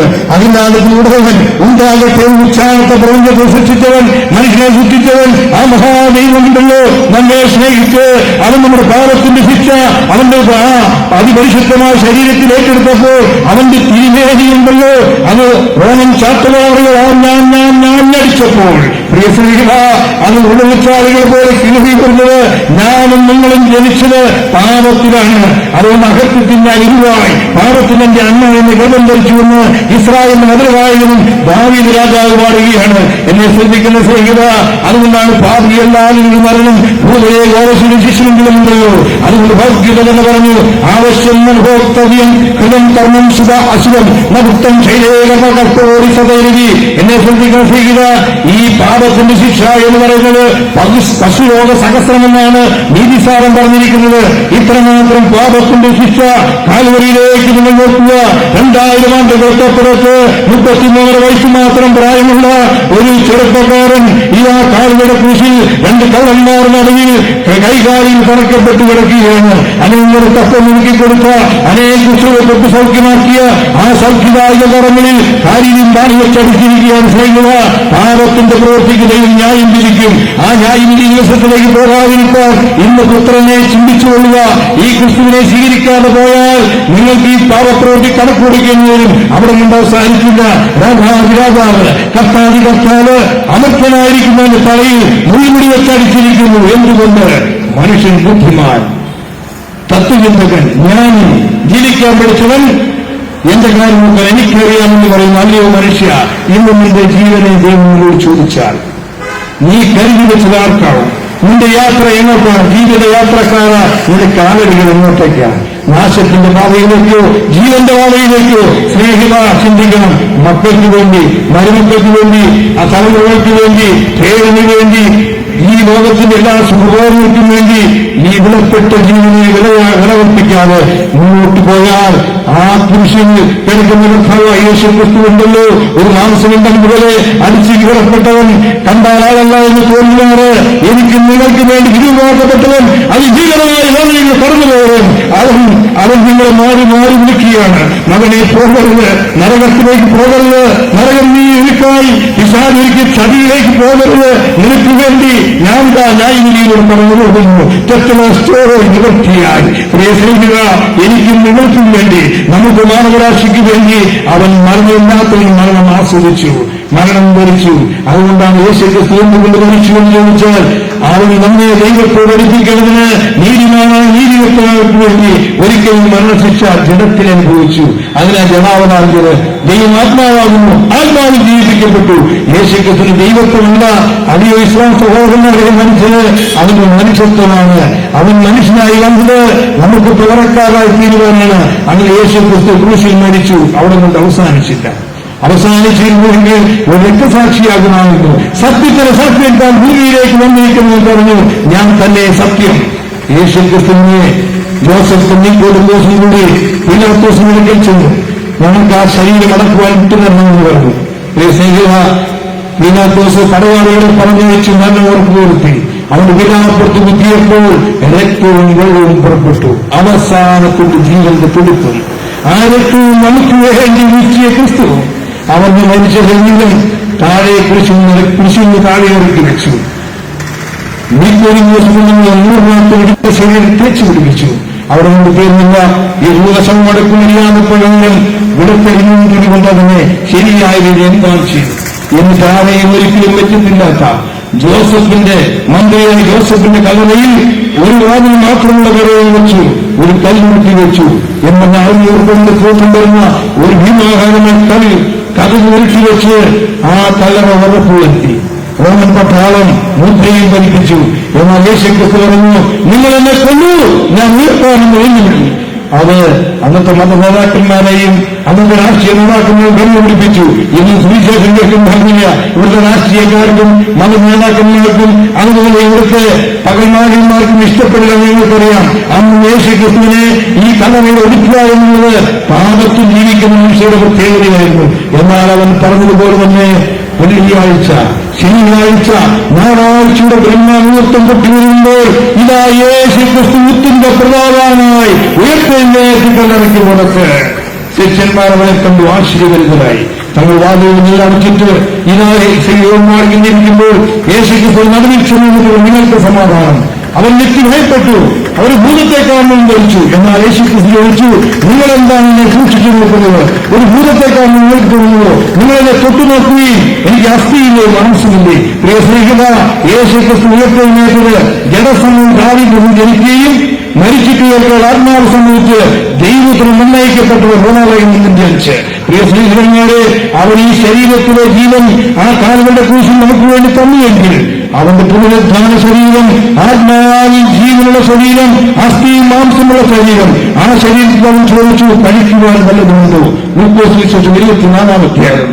അപ്പോൾ യേശു ക്രിസ്തുവിന്റെ ശിഷ്യന്മാർ വന്നു, തേൻകട്ടയും മീനുണ്ട്, ഭക്ഷിച്ച് കാണിച്ചു കൊടുത്തു എന്ന് മാത്രമേ അവർ പറഞ്ഞിട്ടുണ്ട്. അതിനുശേഷം തന്നോടുകൂടെയുള്ള തോമസിനെ പറഞ്ഞു, അവൻ ഉയർത്തെഴുന്നേറ്റു എന്ന് ഞാൻ വിശ്വസിക്കണമെങ്കിൽ അവന്റെ വിലാപ്പുറത്തേക്ക് നേരിടണം, അവന്റെ ആണിപ്പഴുകൾ ശോധിക്കണമെന്നാണ് പറഞ്ഞത്. നീ അടുത്ത ആഴ്ചവട്ടത്തിൽ ഇതാ തോമാസിലേക്ക് വീണ്ടും യേശു ക്രിസ്തു പ്രത്യക്ഷനായി. തോമാസ്, നിന്റെ അരികിലേക്ക് പോവാ, നീ നിന്റെ കരങ്ങൾ വീട്ടുക, എന്റെ വിലാപ്പുറത്തിട്ട് നോക്ക്, ആ കുണ്ടത്തിന് വിത്തിയ പാടുകൂടെ ഉണ്ടോ, ആ ഉരുവിടെ ഉണ്ടോ എന്ന് നോക്ക്, നീ ആണിപ്പഴുകൾ പരിശോധിക്കും. പ്രിയ സ്നേഹിത, മരിച്ചവരുടെ മുഖത്തിനൂടെ 3-ാം നാൾ ഉയർത്തെഴുന്നേറ്റ മനുഷ്യരായുടെ ആ മുറിവുകളെ കണ്ട തോമാസ് പറഞ്ഞു, എന്റെ കർത്താവും എന്റെ ദൈവമായുള്ളവേ, ദൈവം ദൈവമായിരുന്നാൽ വെളിപ്പെട്ട ദൈവമില്ലെങ്കിൽ ഒരു പ്രപഞ്ച സൃഷ്ടാവുണ്ടെങ്കിൽ, ഒരു ലോകൈക രക്ഷകനുണ്ടെങ്കിൽ, ഇന്നോളം ഒരുത്തൻ ഈ ഭൂമിയിൽ അവതരിച്ചിട്ടുണ്ടെങ്കിൽ അവനാണ് കർത്താവായ യേശു ക്രിസ്തു.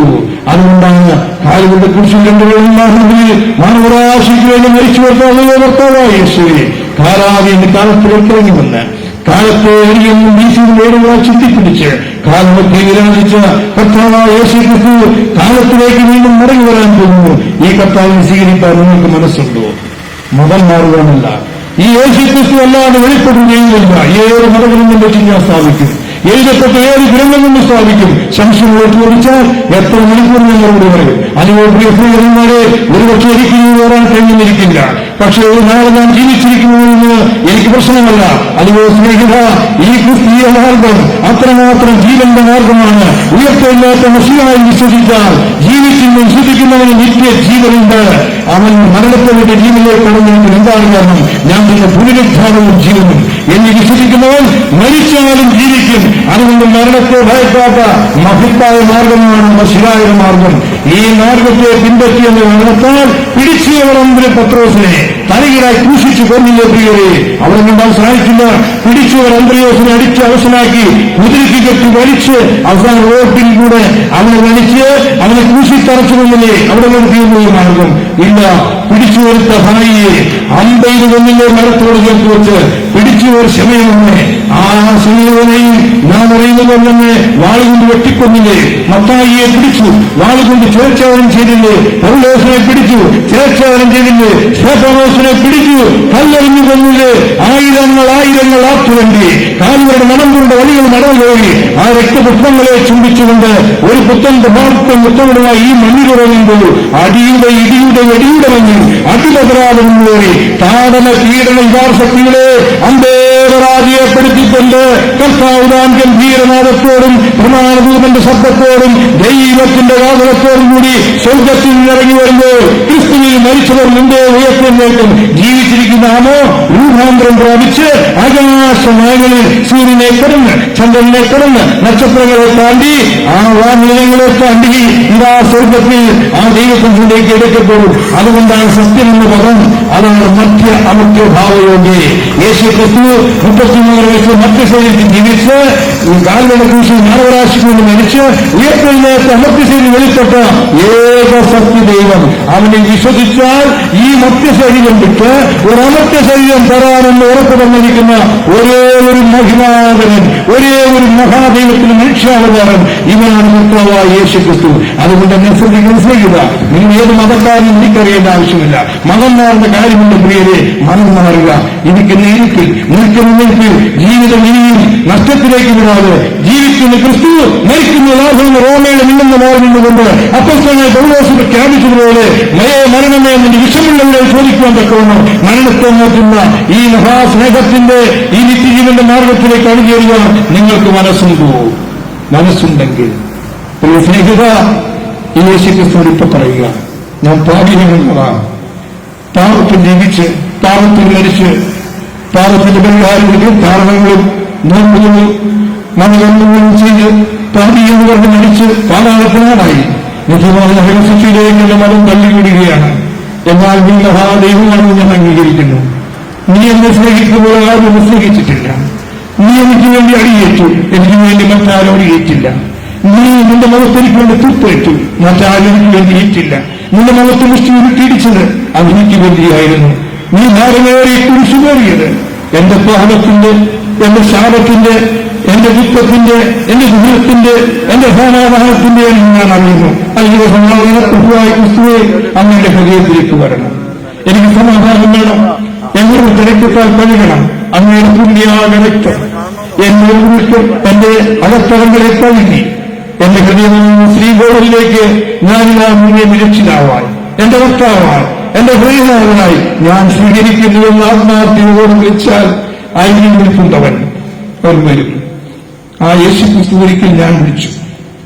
മധ്യകാലത്തിലും മദ്യഷാപ്പും നടത്തി ഒരു യഥേന്ദ്രന്മാരെ പാപത്തിൽ വഴി ജീവിച്ച എന്നെപ്പോലുള്ള മനുഷ്യരെ, രാഷ്ട്രീയത്തിന്റെ പുറകെ പോയവർ, ലോകത്തിന്റെ പാപത്തിൽ ജയിച്ച് ജീവിച്ചവരെ, മരണ ഭീതിയിൽ കഴിഞ്ഞവരെ, സമാധാനമില്ലാതെ കഴിഞ്ഞവരെ, സ്വന്തമായി വക്കീലും എല്ലാവരും സമാധാനം ഉണ്ടായിരുന്നിട്ടും സമാധാനമില്ലാതെ കഴിഞ്ഞിരുന്ന എന്നെപ്പോലുള്ള സ്വാമികളെ ഈ മഹാദൈവത്തെ വർണ്ണിക്കുവാൻ തക്കവണ്ണം, മരണത്തെ ഭയക്കാൻ ജീവിക്കാൻ തക്കവണ്ണം എന്നൊരു സാക്ഷിയായിരുന്നു മുന്നെത്തിയത് യേശുക്രിസ്തു. ഒരിക്കൽ ഞാൻ പറഞ്ഞു, ഞാൻ പാപിയാണ്, എന്റെ പാപത്തിന്റെ പരിഹാരം വരുത്തുവാൻ എന്റെ മതത്തിന് കഴിയില്ല, ഞാൻ വിശ്വസിച്ച ഈശ്വരത്തിന് കഴിയുകയില്ല, ഞാൻ പഠിച്ച തത്വത്തിന്റെ കഴിയുകയില്ല, എന്റെ കർമ്മകർമ്മങ്ങൾക്ക് കഴിയുകയില്ല. അല്ലയോ കർത്താവേ, നീ എന്റെ പരിഹാരം വരുത്തി, ഞാനത് അംഗീകരിക്കുന്നു. ഇന്നുവരെ ഞാൻ എന്നെ അങ്ങേക്കായി സമർപ്പിക്കുന്നു. ഞാൻ ജീവിച്ചാൽ യേശുക്രിസ്തുവിനായി ജീവിക്കും, പ്രവർത്തിച്ചാൽ യേശുക്രിസ്തുവിനായി പ്രവർത്തിക്കും, മരിച്ചാൽ ക്രിസ്തുവിനായി മരിക്കും. ക്രിസ്ത്യാനി എന്ന് പറയണ തല നിവർത്തിനില്ലട. മരണമില്ലാത്ത മാർഗം, ഈ മാർഗത്തിലേക്ക് അണിചേരുവാൻ ഈ ദേശത്തെ നിവാസികളെല്ലാം ഒരിക്കൽ കൂടി ആഹ്വാനം ചെയ്തുകൊണ്ട് ആകാശത്തിൽ മനുഷ്യപ്പെട്ട രക്ഷയ്ക്കായി ലക്ഷ്യനാമത്തിന്റെ പ്രിയതയില്ലാതെ ഇവനല്ലാതെ രക്ഷിതാവില്ല, ഇവനല്ലാതെ കർത്താവില്ല, ഇവനല്ലാതെ വെളിപ്പെട്ട ദൈവമില്ല, ഇവനല്ലാതെ മടങ്ങിയുള്ള മഹിമാതന രാജാവില്ല. ഇവനാണ് ഭൂമിയെ 1000 ആണ്ട് ഭരിക്കേണ്ടവൻ, ഇവനാണ് നിത്യനായ രാജാവ്, ഇവനാണ് സ്വർഗീയ ജനസ്വരം നമ്മളെ എത്തിക്കുന്നവൻ. അതുകൊണ്ട് യേശുക്രിസ്തുവിനെ സ്വീകരിച്ച് നിത്യപങ്കാളിയായി തീരുവാൻ ദൈവം നിങ്ങളെ അനുഗ്രഹിക്കുന്നത് തന്നുകൊണ്ട് ഒരേ ഒരു കാര്യം, ഒരേ ഒരു സൂര്യനിൽ, ഒരേ ഒരു ഭൂമിയിൽ, ഒരേ ഒരു മനുഷ്യന്റെ മക്കളാണ് നമ്മളെല്ലാവരും. ആ മക്കളായ എല്ലാവർക്കും വേണ്ടി ക്രിസ്തു ക്രൂശിൽ മരിച്ചു. എല്ലാവർക്കും വേണ്ടി അവൻ പാവരികാര യാഗം പൂർത്തീകരിച്ചു. ആ യാഗത്തിലൂടെ എല്ലാ മനുഷ്യർക്കും മോക്ഷപ്രാപ്തി കൊടുത്ത് സത്യത്തിലേക്ക് നയിക്കുന്ന സത്യത്തിന്റെ മാർഗം, ഈ മാർഗത്തെ പിൻപറ്റുവാൻ എന്റെ സ്നേഹമായിരിക്കുന്ന ഓട്ടോറിക്ഷ സഹോദരന്മാരോടും കടലിൽ ഈ ബിസിനസ് ചെയ്യുന്ന സഹോദരന്മാരോടും ഈ ശബ്ദത്തിനെയും ഭവനങ്ങളിലും അവരോട് നിന്ന് കേട്ട സഹോദരന്മാരോടും പോലീസ് ഉദ്യോഗസ്ഥന്മാരോടും എല്ലാവരോടും ഒരിക്കൽ കൂടി യേശുക്രിസ്തു നിങ്ങളെ സ്നേഹിക്കുന്നു. ഈ യേശുക്രിസ്തുവിന്റെ ഹൃദയത്തിൽ നിൽക്കുന്നു. അത് സ്നേഹിതന്മാരെ മറത്തു പറയരുത്, ഉപേക്ഷിച്ച് കളയരുത്. ഇവനാണ് മഹാദൈവം, ഇവനാണ് സത്യത്തിന്റെ ദൈവം, ഇവനാണ് ജീവന്റെ ദൈവം, ഇവനാണ് സ്നേഹസ്വരൂപൻ. ഈ സ്നേഹസ്വരൂപന്റെ ഹൃദയത്തിലേക്ക് സ്വീകരിച്ചാൽ പരമാനന്ദത്തിലെത്താം, നിത്യാനന്ദത്തിലെത്താം, നിത്യസമാധാനത്തിലെത്താം. കർത്താവ് ഞാനൊക്കെ സമാധാനം തരുന്ന ലോകം തരുന്ന പോലെയല്ല. ലോകം മദ്യവും മദ്രാക്ഷിയും ലോകത്തിന്റെ പാപത്തിന് വരാത്ത സമാധാനം ഈ ക്രിസ്തുവിലൂടെ നേടുവാൻ എന്നെ കഥകളുടെയും യേശുക്രിസ്തുവിലൂടെ അനുഗ്രഹിക്കപ്പെടട്ടെ എന്ന് പ്രാർത്ഥിച്ചുകൊണ്ട് ഇതൊരുക്കിയ ദൈവസഭയെ ഇനിയും അനവധി സ്ഥലങ്ങളിൽ യേശുക്രിസ്തുവിനെ ഏൽക്കുവാൻ ഇനിയും അനവധി ആ ദൈവസഭയെ ഒരുക്കട്ടെ എന്ന് പ്രാർത്ഥിച്ചുകൊണ്ട് ഞാൻ എന്റെ വാക്കുകൾ നിർത്തുന്നു. ദൈവം നമ്മെല്ലാം അനുഗ്രഹിക്കുമാറാകട്ടെ. ആമേൻ.